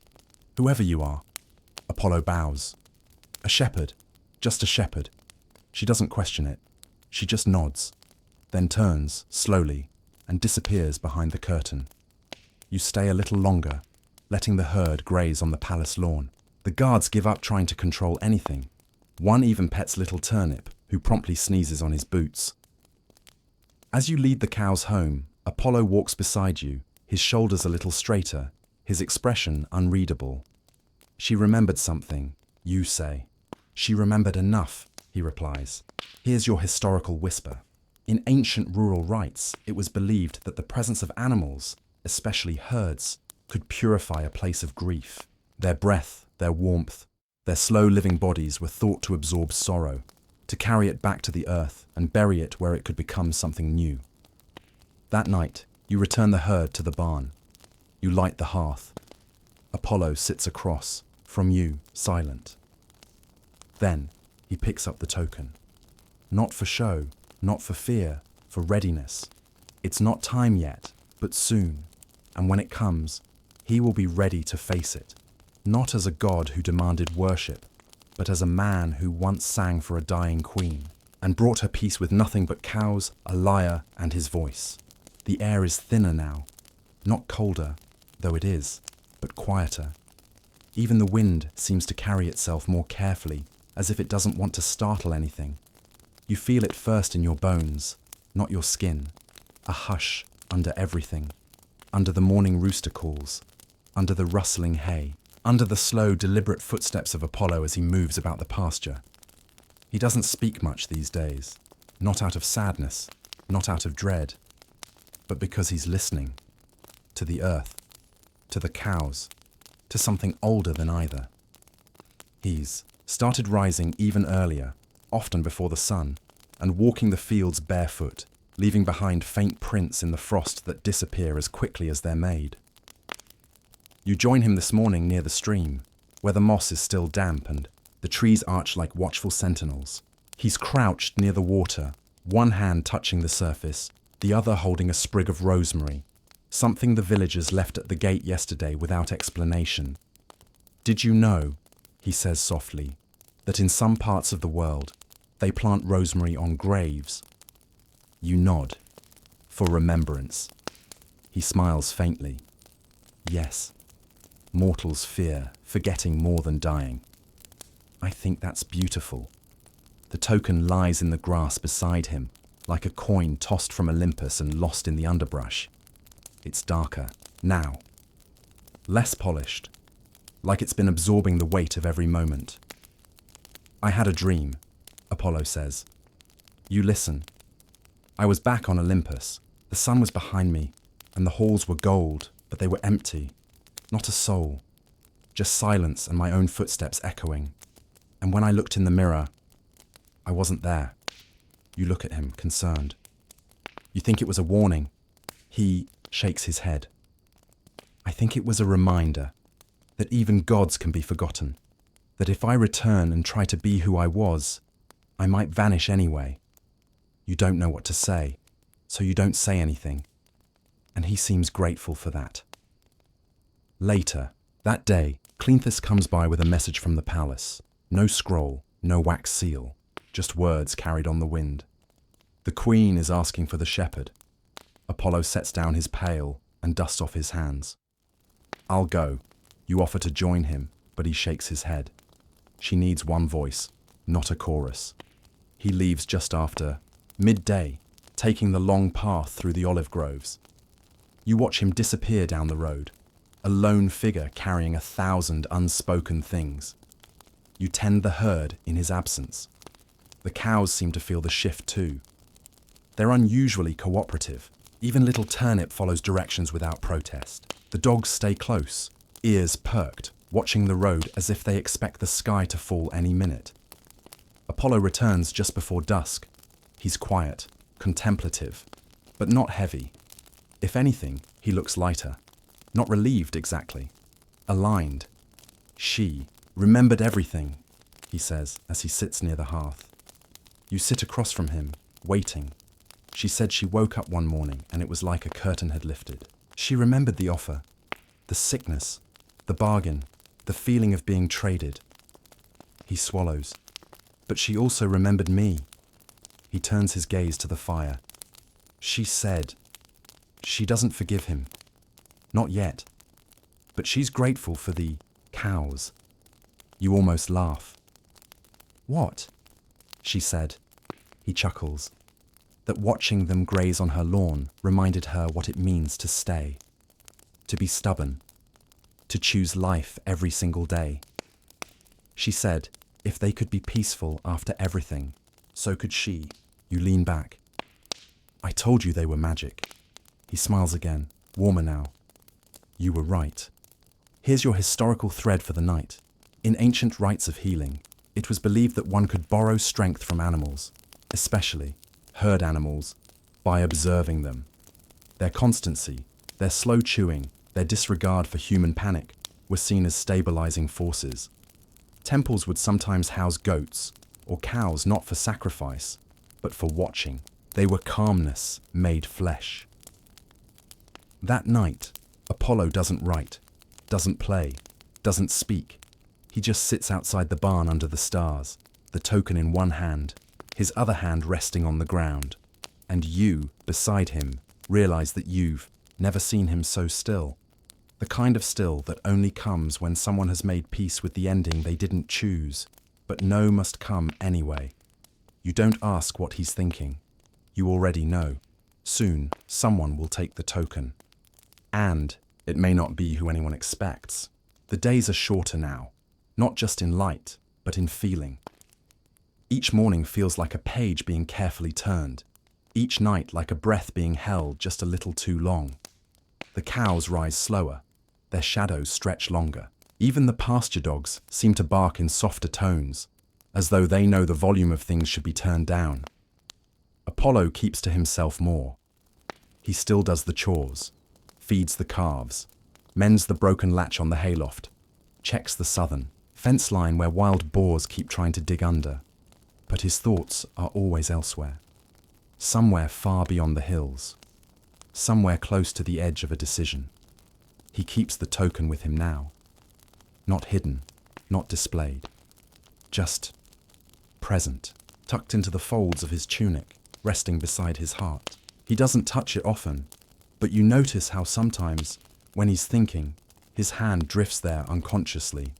And then, on a morning thick with fog and wood smoke, someone comes for it.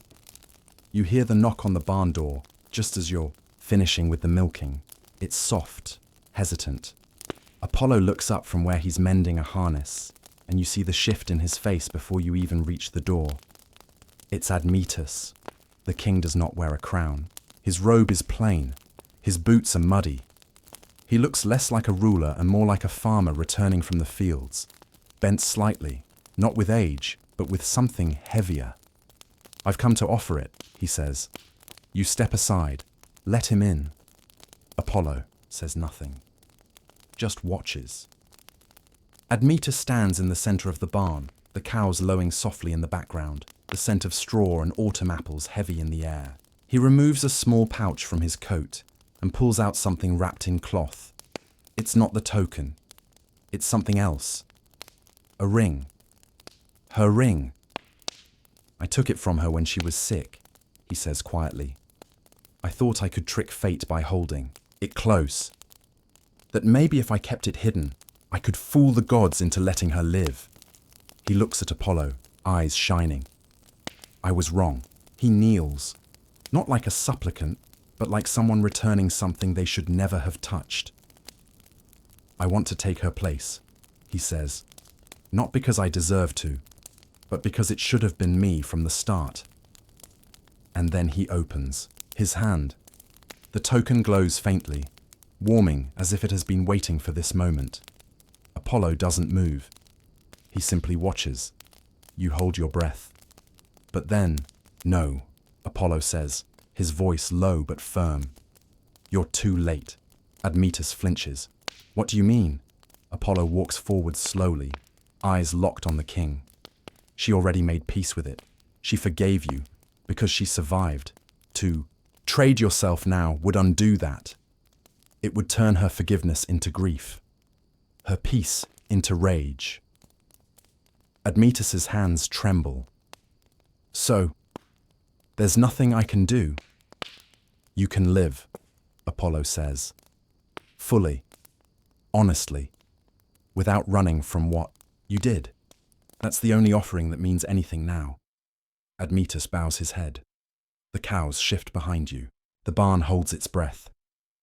Finally, he rises, nods once, and leaves. He doesn't look back. You and Apollo don't speak for a long time. The barn settles. Dust floats in the beams of light slicing through the loft boards. The fire crackles. One of the cows snores.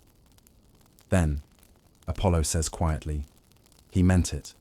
You nod. He did. And yet, he can't fix it. Apollo exhales, long and tired. No one can.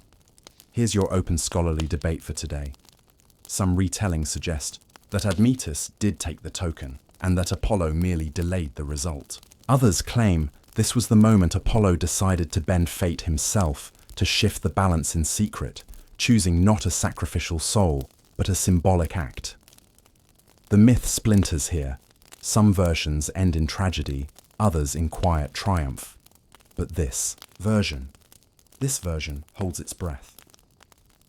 That night, you find Apollo in the glade again, the one where the trees whisper and the moss grows thick. He sits with his back to the old oak, the token resting on a flat stone before him. I thought it would be him, he says. So did I. But now, I think I was waiting for someone else. You sit beside him. Who? He smiles faintly. Maybe no one. Maybe it's me. You freeze.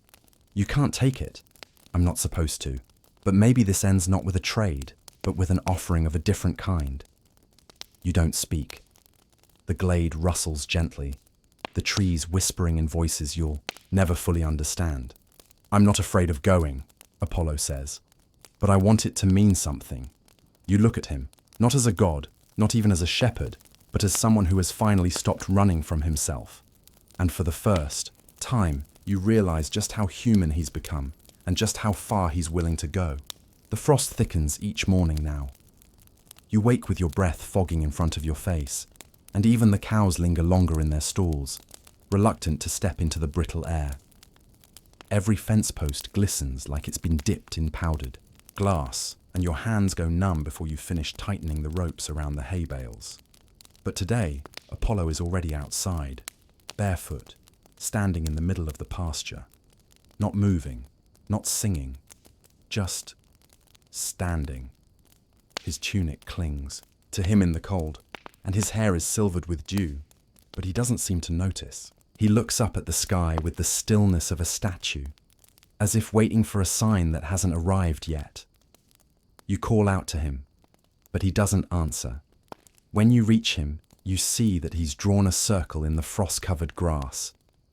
A perfect Wide loop.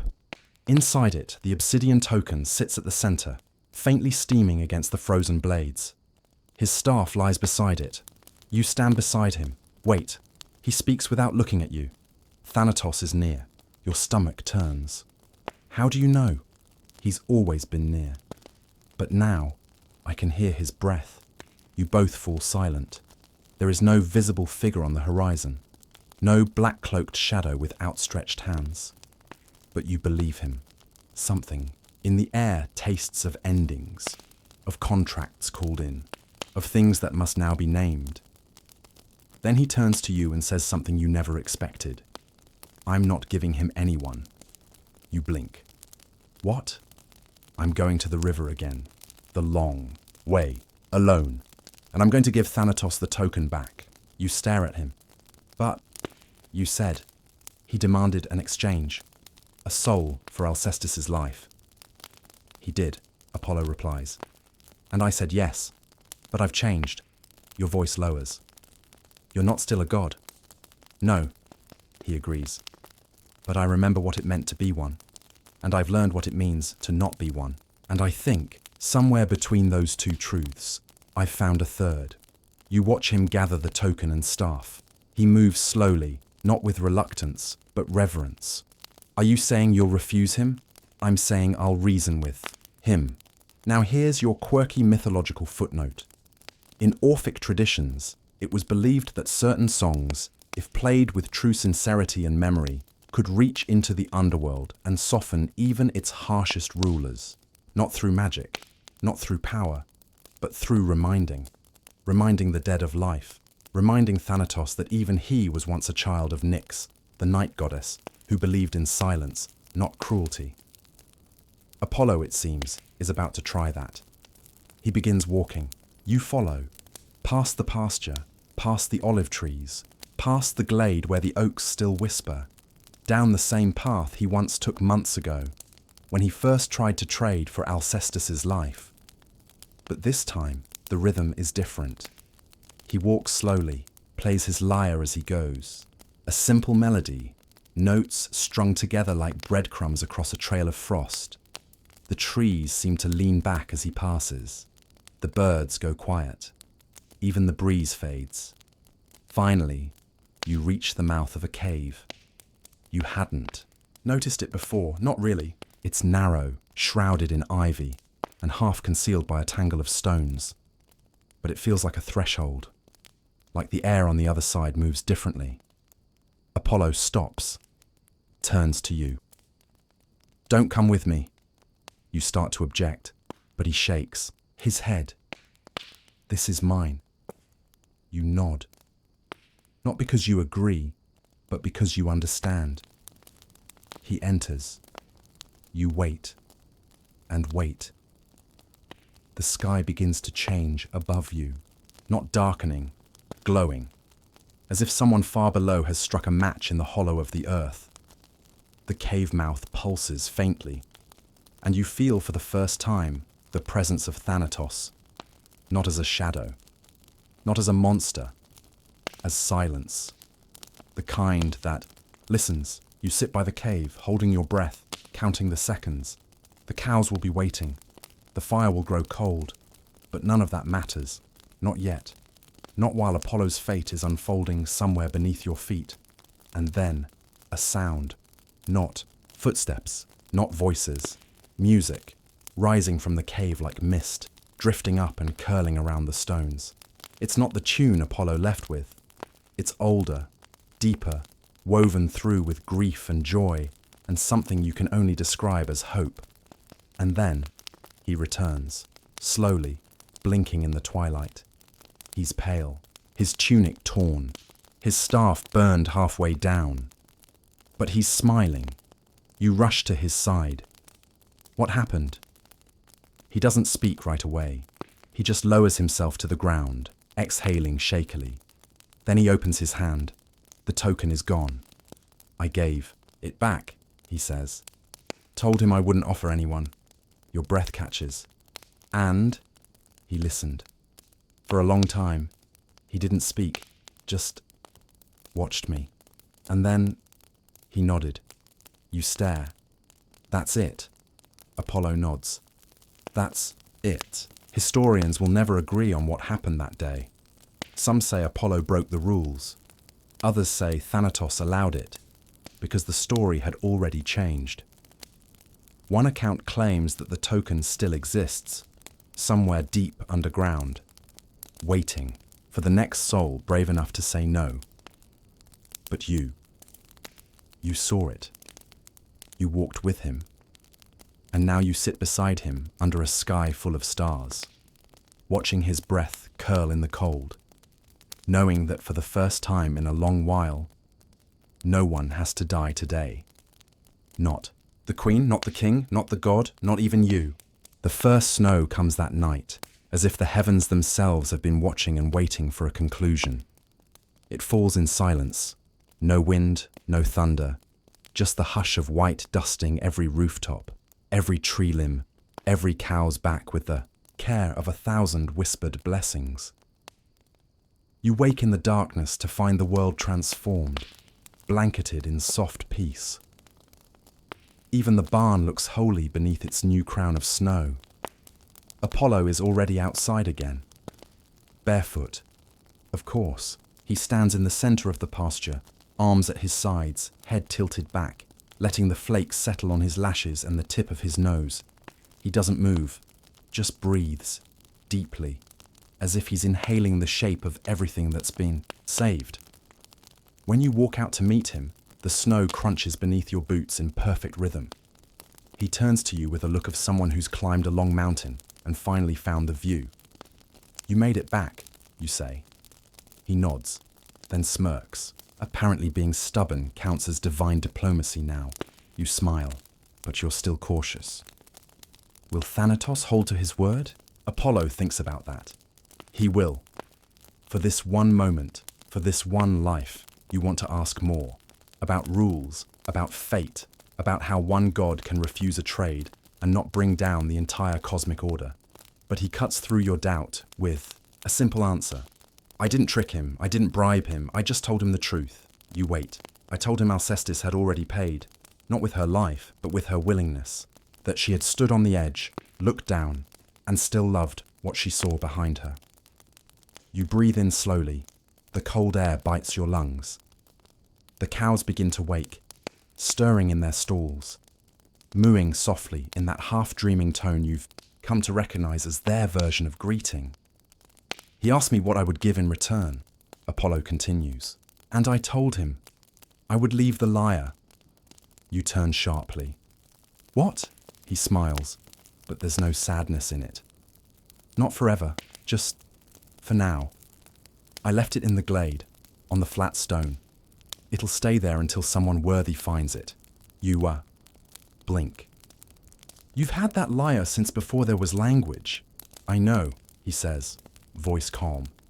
Which is why it's time someone else used it to tell stories. And just like that, something inside you shifts. This isn't the Apollo who fell to earth in golden rage, furious at being humbled. This is a new shape of him, one forged not in temples but in barns. Not by praise, but by stillness. You spend the rest of the morning clearing snow from the barn roof, chopping firewood, and gathering what little feed remains.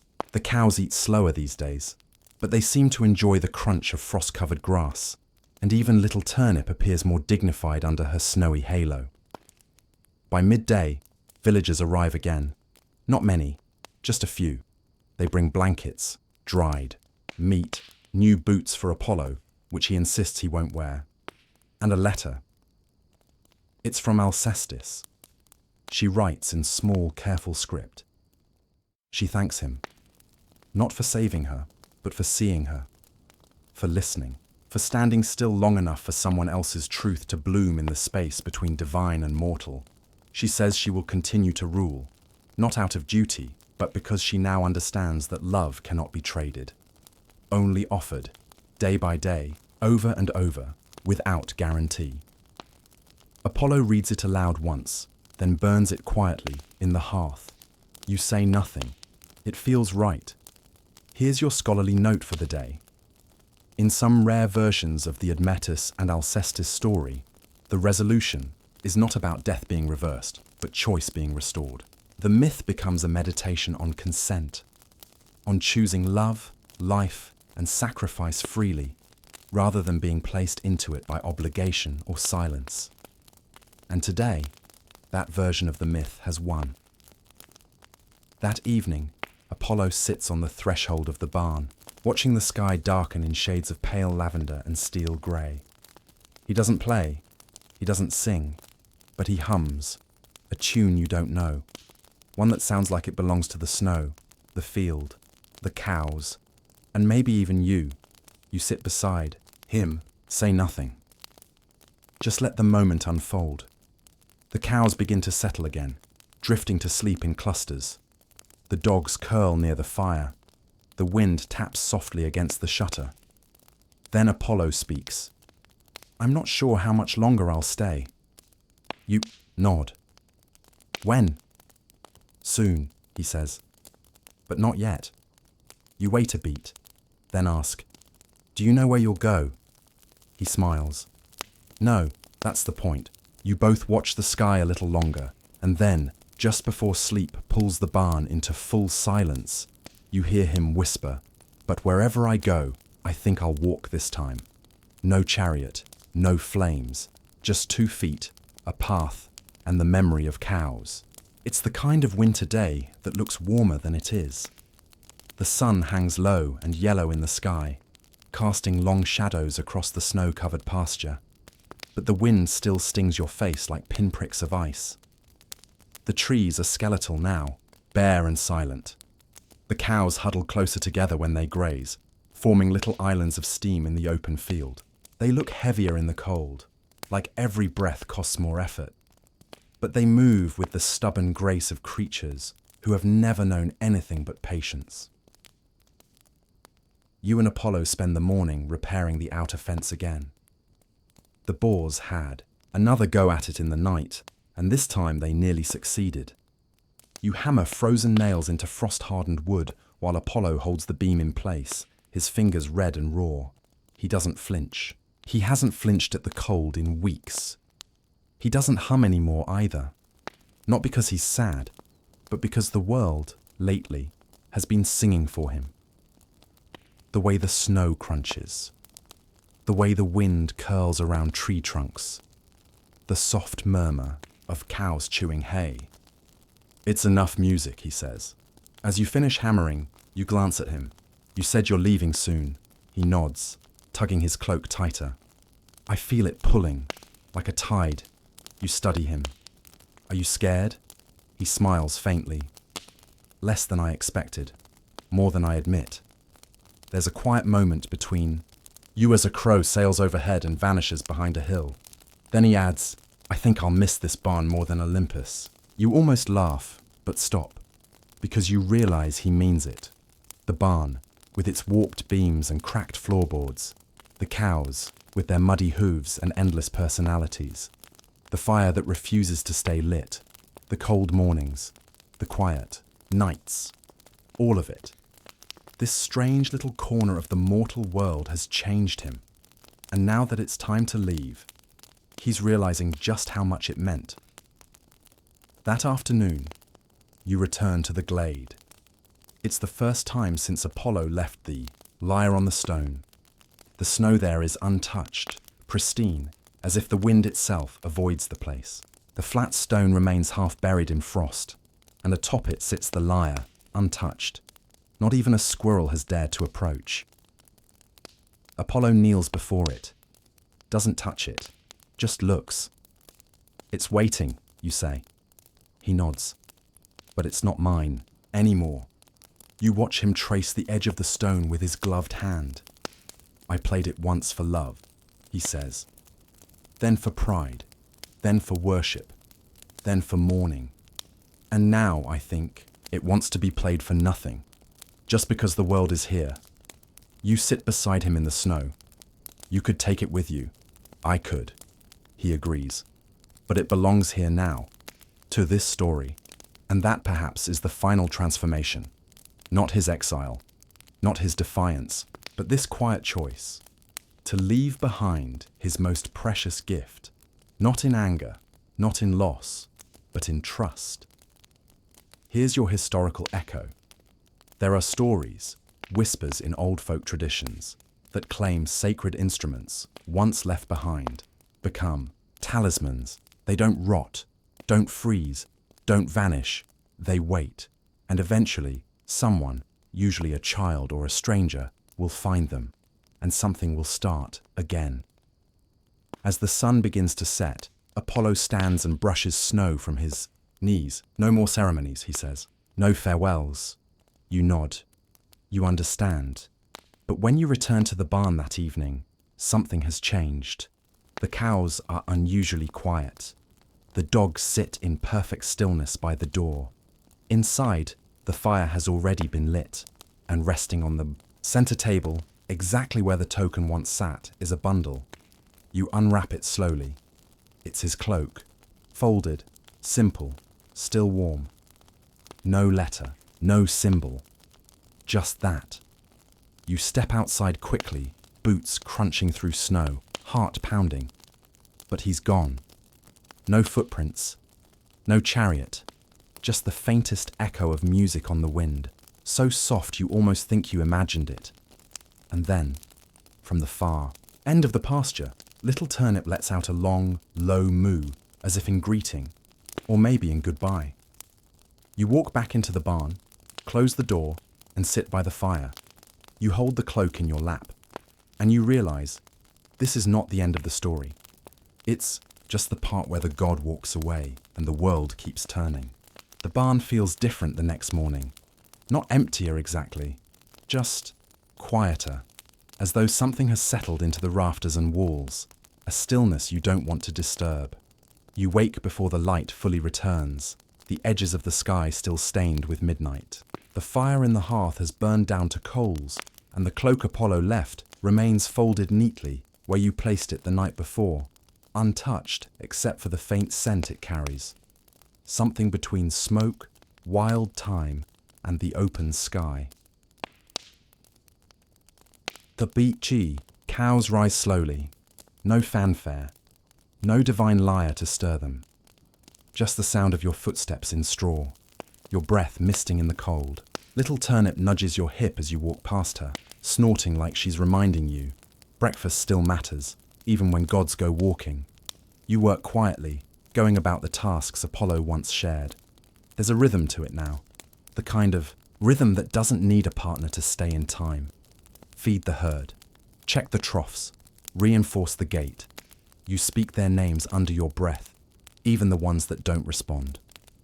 You think of Apollo and how he learned them all, how he found melody in their movements, how he sat under this same low-hanging sky and sang lullabies to them, like they were worthy of Olympus.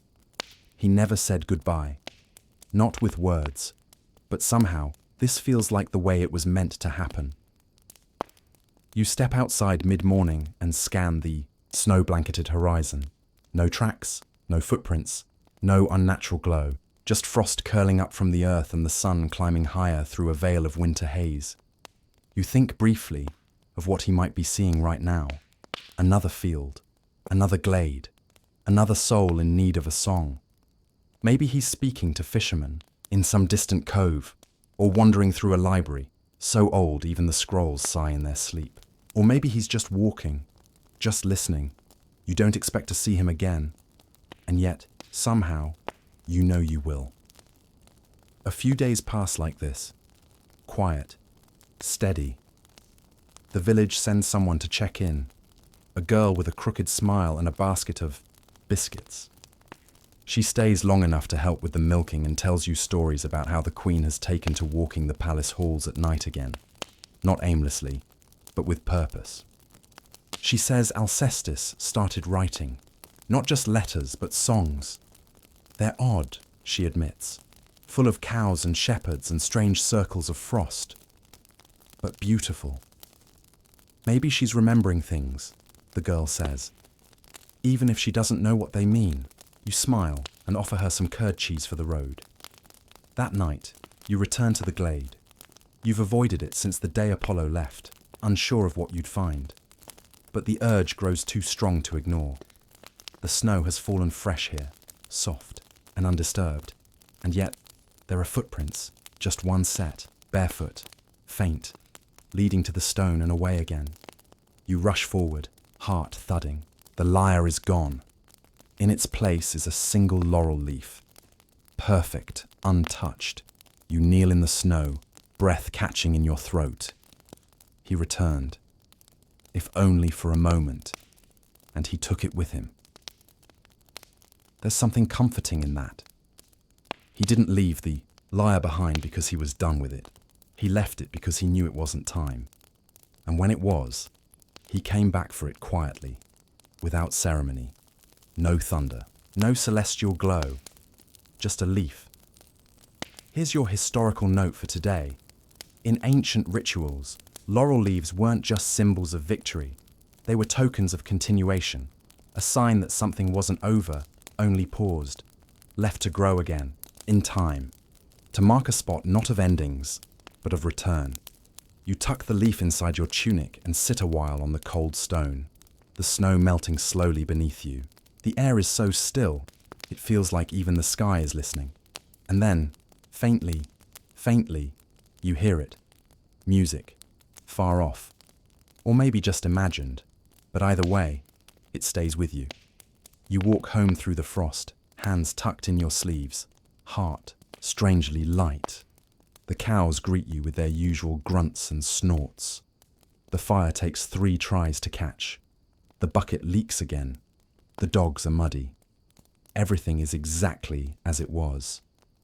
Except now, every breath you take feels like a song you were taught but never fully understood until now, because the god didn't stay.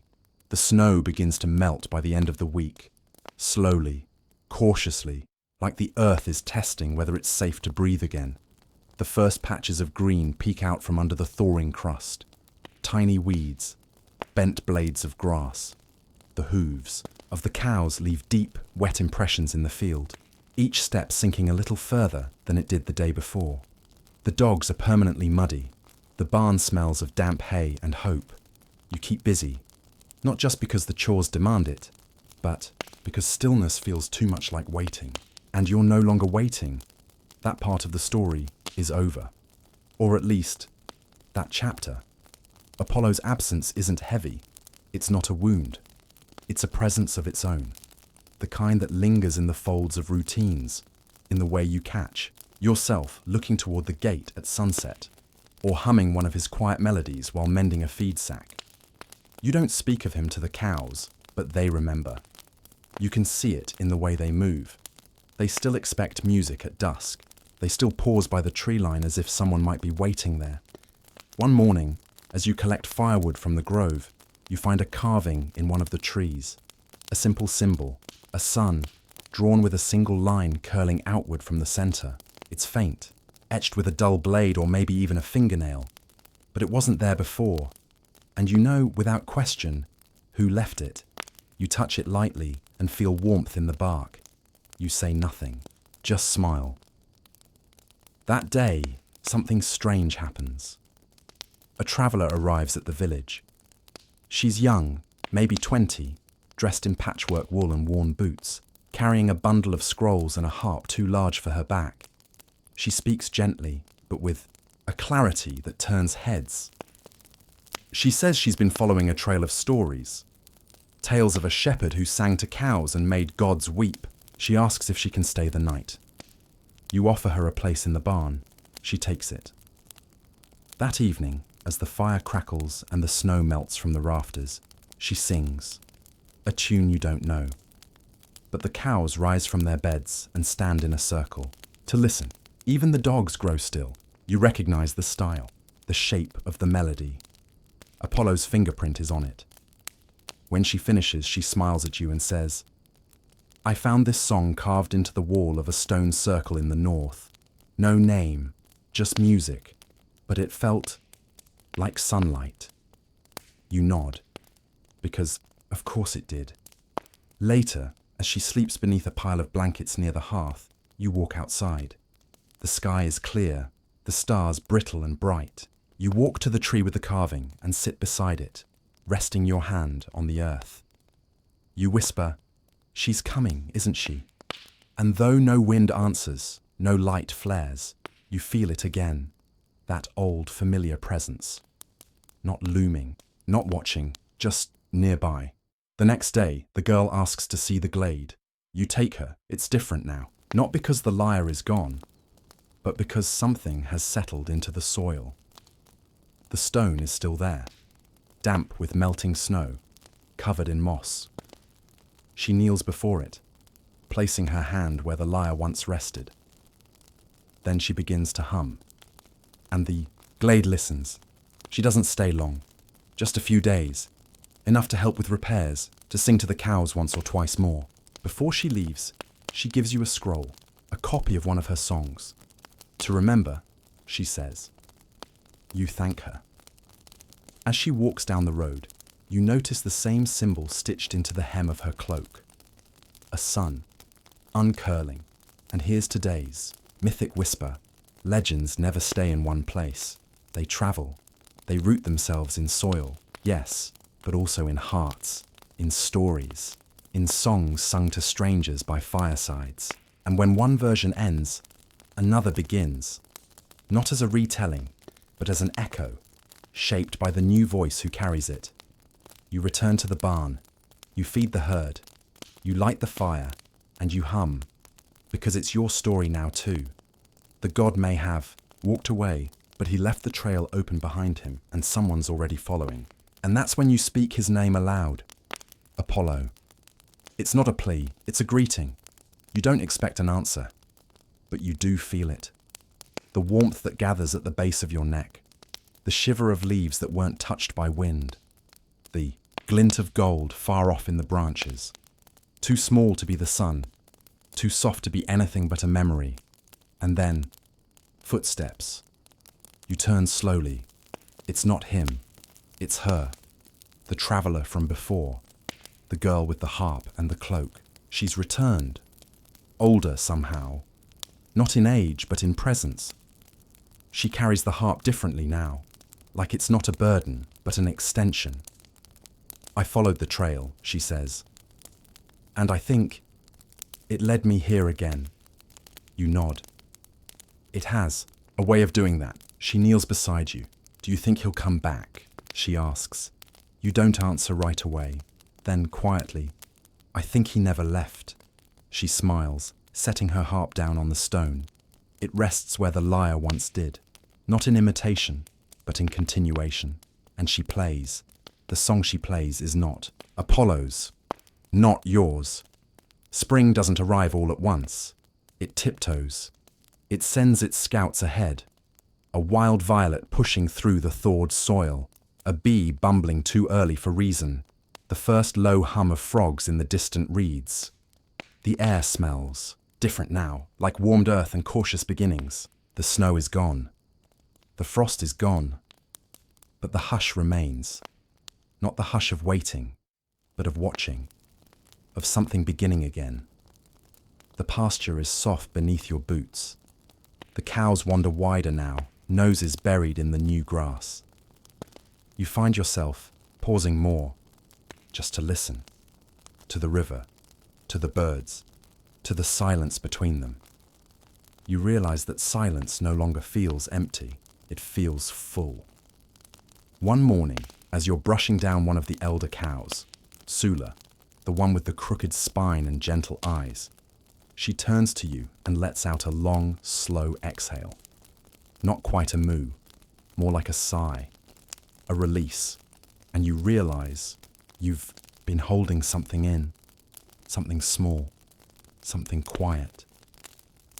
You go to the glade that evening, the same one where the lyre once lay. The grass is taller now, pale green and soft. The stone is half covered in moss. The trees have started to bud. You kneel there, not to pray, not to call, just to remember, not anyone's. But it's familiar, as if it's woven from the laughter of cows, the creak of barn doors, the hush of snow falling on straw, as if it was stitched together from everything left behind. The laurel leaf, the footprints, the circle in the grass. You sit with her until the stars rise. She says nothing more, and when she leaves the glade, she leaves the harp behind, not out of forgetfulness, out of trust. Here's your historical footnote for tonight. In ancient temples, it was believed that sacred instruments, once used in transformation, were not to be kept, but left, so the next person who needed them could find them. They were not relics, they were gifts in waiting. That night, you carry the harp back to the barn. You hang it on the wall beside the hearth, next to Apollo's cloak, where the token once sat. And for the first time in a long while, you sing. Not loudly, not perfectly, but honestly. And the cows rise from their sleep, and the fire burns steady, and the world listens, because the story isn't over. The god is gone, but the song remains, and you know it. Later that day, a small procession arrives from the village. Not a formal one, just a cluster of familiar faces, bringing things they say they had lying around. A satchel of seeds, a scroll of poetry, a basket of river, stones someone claims are good luck for keeping coyotes away. You know why they're really here. They've heard whispers, maybe about the songs, maybe about the god, maybe just about the feeling that things have shifted. You feed them soup, and they leave quietly, leaving behind more gifts than you expected. That night, you sit by the fire. The harp stares at you, and eventually, you reach for it. Your fingers fumble. It's heavier than you thought, and colder. But as soon as you pull it into your lap, it settles like it belongs there, like it's been waiting for you longer than you've been waiting for it. You strum once. The sound it makes is small, but it fills the barn like sunlight, gentle and everywhere at once. You don't try to play a real song, just sounds, simple patterns, like you're talking, like you're listening. And then, something happens. One of the cows, Brindle, the quiet one, steps forward and lays her head in your lap. You pause. And the next morning feels like something new is beginning, even though nothing dramatic happens. There's no lightning strike, no booming voice from the clouds, no shimmering portal opening in the sky. Just the slow comfort of daylight returning to the barn, the cows stretching like they've had the best dreams of their lives, and you, waking up with a strange clarity in your chest, as though your heart had been polished clean in the night. You don't reach for the harp immediately. It hangs there, silent, untouched, above the hearth like a question you're not yet ready to answer. Instead, you go about your morning as always, stirring feed, checking hooves, muttering familiar greetings to cows who no longer expect Apollo, but still expect you. And they seem perfectly happy with that. But the harp waits, then laugh. Because, of course she would. You play again, and she sighs, and that's how it begins. You don't become a god. You don't ascend. You don't glow.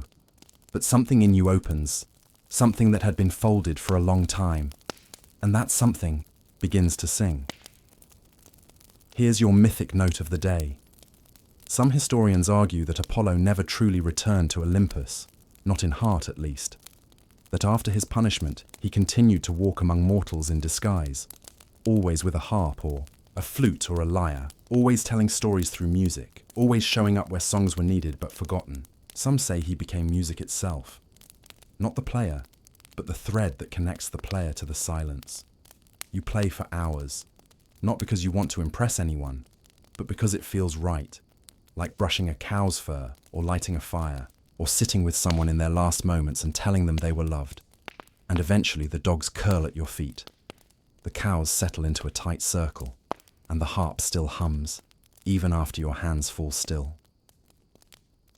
The next day, you find a scroll, wedged between two stones near the pasture gate. It's unsigned, but you recognize the handwriting. It's hers, the traveler. She writes, "I dreamed of fire that didn't burn, of music that had no end.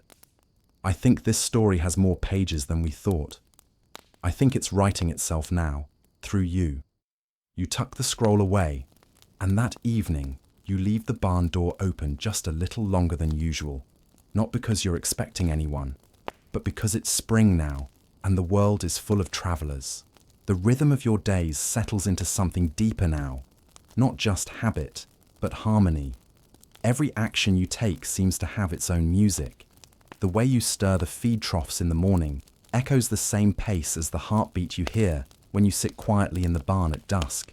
The clang of the water pail, the creak of the barn door, even the slow chewing of the cows becomes part of a melody you didn't know you were composing. And the harp, you've started playing it every evening. Not for show, not for gods, not even for the cows, although they still gather around like they've paid for tickets and expect an encore. You play because the air asks for it, because silence now feels like a missing verse, because something sacred lives in the space between the notes, and you've learned to listen to that space just as much as the sound. But one night, as twilight fades into deep velvet blue, something shifts. You're halfway through a song. One you've been shaping in your head for days. A tune that reminds you of frost melting off roof tiles and the scent of new hay. When the air in the barn goes still, not just quiet, but expectant, like the walls themselves are holding their breath. You look up. There, standing just inside the doorway, is a boy, not a child, but young, maybe 16, slender, barefoot, hair like pale fire, eyes too bright for this world. He says nothing. He just listens. You lower the harp slowly. You're here for it, aren't you? The boy nods. You study him. He sent you.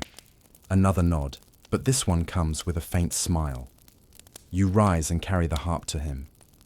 He doesn't reach for it right away. He looks at it, tilts his head like he's hearing something only he understands. Then he steps forward and wraps his arms around it like he's holding a sleeping animal. The cows don't move. The dogs don't bark. The fire doesn't flicker. Everything is still. Then he looks at you and speaks, voice barely more than a breath. Thank you for keeping it alive. You nod. I didn't keep it. It kept me. He turns, and for the first time, you notice something stitched into the back of his simple tunic. A single golden thread shaped like a lyre. As he walks out into the night, the barn doesn't feel emptier. It feels fulfilled.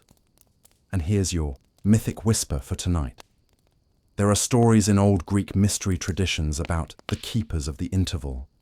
Ordinary people entrusted not with divine power, but with the silence between songs, the breath before the chorus, the pause between prayers. They were considered sacred because they understood that without those quiet moments, music would collapse under its own noise. That's what you were, what you are. A keeper of the interval. You step outside. The boy is already gone, but the sky has changed. A soft aurora curls across the stars, faint and shimmering like a sigh. And in the distance, you hear a harp. Not yours anymore, but still yours, in the way stories are shared, not owned. You return to the barn. The cows are asleep again. The fire hums quietly. You sit down and close your eyes. And for the first time since Apollo arrived all those months ago, you feel fully at peace. Because the story has moved on, but you're still in it, and always will be. Spring deepens. The days grow longer, and light spills over the fields like honey. The last of the frost has vanished from the earth, replaced by soft soil and new life. Tiny shoots sprout in places you don't remember planting anything. The birds return, filling the sky with layers of overlapping song, and something inside you softens, like a muscle finally unclenching after being tight for too long. You're no longer waiting for the next message, the next visitor, the next divine interruption. You are simply here, where you're meant to be, and that's enough. The harp is gone. You don't miss it in the way you feared you might. Its absence feels like a chapter closed properly, not ripped away. It was never yours to keep, just yours to carry until the next voice was ready to lift it. And he was. The boy. You don't know where he went, but sometimes, in the quiet before sunrise, you think you hear faint chords drifting from the hills. Notes that hang in the air like mist, then vanish with the first crow of a rooster. You never chase the sound. You just listen. The cows are shedding their thick winter coats. You help them with brushes and gentle hands, and they seem lighter for it. Even little Turnip, who always needed coaxing just to stand, now ambles through the pasture like she's been given new legs. You whisper to her, not because you expect her to understand, but because she's the kind of creature who always listens, even when the words are mostly for you. One evening, a stranger arrives at your door. An old man this time, leathered skin, long silver hair tied with twine, and a walking staff that hums faintly when it touches the ground. He says nothing at first, just looks around the barn with a kind of reverence, like he's stepped into a shrine built not of stone but straw and breath. Finally he says, "You were the keeper." You nod. No need to ask what he means. He walks the length of the barn slowly, brushing his hand along the wall, pausing where the harp once hung. "I followed the song," he says, "all the way from the coast." You offer him a seat by the fire. He declines, says he won't stay long. Before he leaves, he takes something from his pouch, a small wooden token, weathered but clearly carved with care. It's a sun, curled outward, a perfect match to the one Apollo left behind. He places it on the hearth. He said this was meant for you, and then he's gone, swallowed by the dusk before you can ask his name. You pick up the token and hold it in your palm. It's warm. Here's your historical thread tonight. In some ancient traditions, tokens passed between travelers weren't just keepsakes, they were continuations, a sign that a story had been handed off properly, that it would keep walking through time on someone else's feet. And if you followed them back far enough, they formed a chain that led directly into myth. You place the token on the mantle beside the folded cloak. And that night, you dream, not of gods or fire or glades, but of cows, peaceful, grazing, under a sky full of stars shaped like harps. When you wake, there's dew on the window and a single feather resting on your doorstep, not from any bird you've seen, but golden, soft. You don't touch it, you let it stay, because some gifts aren't meant to be picked up, they're meant to be noticed. The days have grown so warm now that even the cows begin seeking out the shade before noon. You've taken to mending things in the mornings, buckets, gate hinges, even the old milking stool, and saving the afternoons for walking, not far, just enough to feel the grass between your toes and hear how the wind speaks differently in each corner of your field. You pass the tree where Apollo carved his symbol. The bark has healed, but the sun still shows faintly, like it's been burned into the wood's memory. You rest your palm against it and feel the same gentle warmth you did that first spring morning, as though the tree remembers too.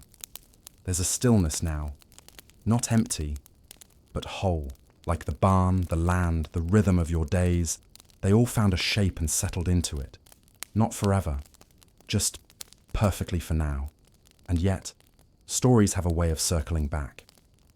One afternoon, as you're stacking dry wood near the fence, a child approaches. Not from the village, from further. His hair is wild, his feet bare, his eyes bright with questions he hasn't yet learned how to ask politely. He doesn't introduce himself. He just points to the barn and says, "Is this the place where the god kept cows?" You blink, smile. "Sort of," you reply. "But not for long."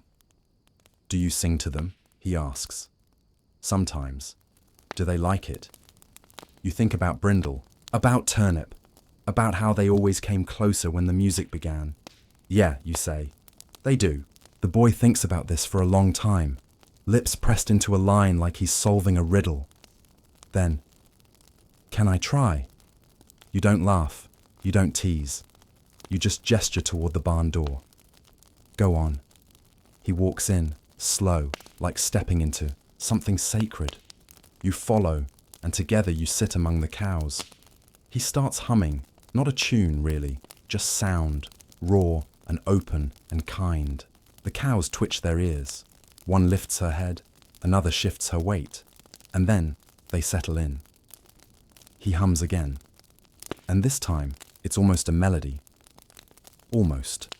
You hand him an old wooden flute that's been sitting on the wall since winter. It was meant to be a joke gift from a traveller, a crude thing carved from river reed, but it still plays. Sort of. He takes it with wonder, plays a single note. It's off key. Ugly. He grins. You both laugh, and then he tries again, and again. By the time the sun begins to lower, he's playing something close to a song, and the cows, they're absolutely enchanted. Here's your gentle myth note for today. Many ancient cultures believed in transference, the idea that stories, roles, even divine tasks could be passed like torches, not in grand rituals, but in quiet acts. A flute offered, a song shared, a barn door left open. The gods didn't need fire and thunder. They only needed someone willing to listen and someone else ready to begin. The boy stays through supper. You give him warm bread and honey, and he tells you that his village lies 3 hills that way. He doesn't say much more, but he doesn't need to. Before he leaves, he gives you something, a stone. Just a plain round river stone. Except this one has something etched on it. Not a sun, not a lyre, just a circle. Complete. No beginning. No end, he says. My grandmother said it means the song goes on. You nod, and after he leaves, you place the stone on the mantle, next to the sun token and the folded cloak. You look at them all together, and you realize what you've built here. Not just a barn, not just a memory, but a shrine made of small, ordinary things that hold extraordinary meaning. That night, the sky is clear. The stars burn soft and steady, and you dream again, of music with no player, of cows grazing in golden fields that stretch beyond the horizon, and of songs that sing themselves into being. The summer arrives almost without warning. One morning, the wind shifts. It no longer carries the damp scent of spring thaw, but something dry and full. Sun-warmed grass, distant blossoms, dust kicked up from hooves. The cows grow more languid, preferring the cool shade of the barn or the broad shadow of the old oak tree out near the southern fence. You rise earlier now, just to steal a moment of stillness before the day grows heavy. In those early hours, when the light is pink and the world hasn't quite remembered to be busy yet, you sit by the door with a cup of watered wine and listen to the land breathe. You've stopped asking what comes next, because you've learned something that feels quiet but sacred. Stories don't end. Not really. They ripple, they echo, they braid themselves into the fabric of other stories until you can't tell where one song stopped and the next began. Your barn is full of echoes now, not ghosts, just soft reminders. You see Apollo in the light that streams through the rafters in perfect lines. You hear him in the distant birdsong that always seems to end on the same note he favoured. You smell him in the wild rosemary patch that keeps growing back, no matter how often you cut it. Down, but you don't long for him. You honour him by carrying on. The cows are healthy, the pasture is rich, and a strange thing has started to happen. More travellers have begun to arrive. 1 or 2 a week, never with fanfare, just curious faces and instruments slung over backs. They don't stay long, but each one brings a song, a story, a fragment of something that feels familiar. And all of them have heard whispers of you. The cowherd who played a god's harp, the keeper who kept the silence alive. Some even bring tokens, bits of cloth, carved stones, flutes made of bone or copper. One girl, no more than 10, hands you a perfectly round egg made of clay. On it, scratched in careful little lines, is a symbol you haven't seen before. It's a cow, yes, but with wings. My big brother said the cows used to fly, she tells you. You smile. Only at sunset, you reply. She nods, completely believing you. And for the first time in months, you play again, not just for the cows, but for the travellers. A different tune now, less sacred, more like a lullaby, but it carries the same warmth, the same memory. Because that's what stories really are. Memory, set to rhythm. That evening, a cow gives birth. It's an easy birth, rare and lucky. The calf comes quickly, healthy, already trying to stand before she's even cleaned off. You name him Lyros. Not because you're trying to be poetic, but because it just fits. Here's your final mythic murmur. Some say that the gods test us by leaving us, by handing us something beautiful and watching to see if we destroy it or let it grow. Apollo didn't just test your strength. He tested your stillness, your willingness to believe in the music without the god. And you passed. You didn't worship the lyre. You tended it. You kept it safe for whoever needed it next. And in return, the world became a little more magical. That night you sit by the fire with the calf curled at your feet, the cows breathing slow behind you, and the old token, the sun, the circle, the stone, all resting on the mantle. The harp is gone. But the story remains, because you are no longer the keeper. You are the beginning.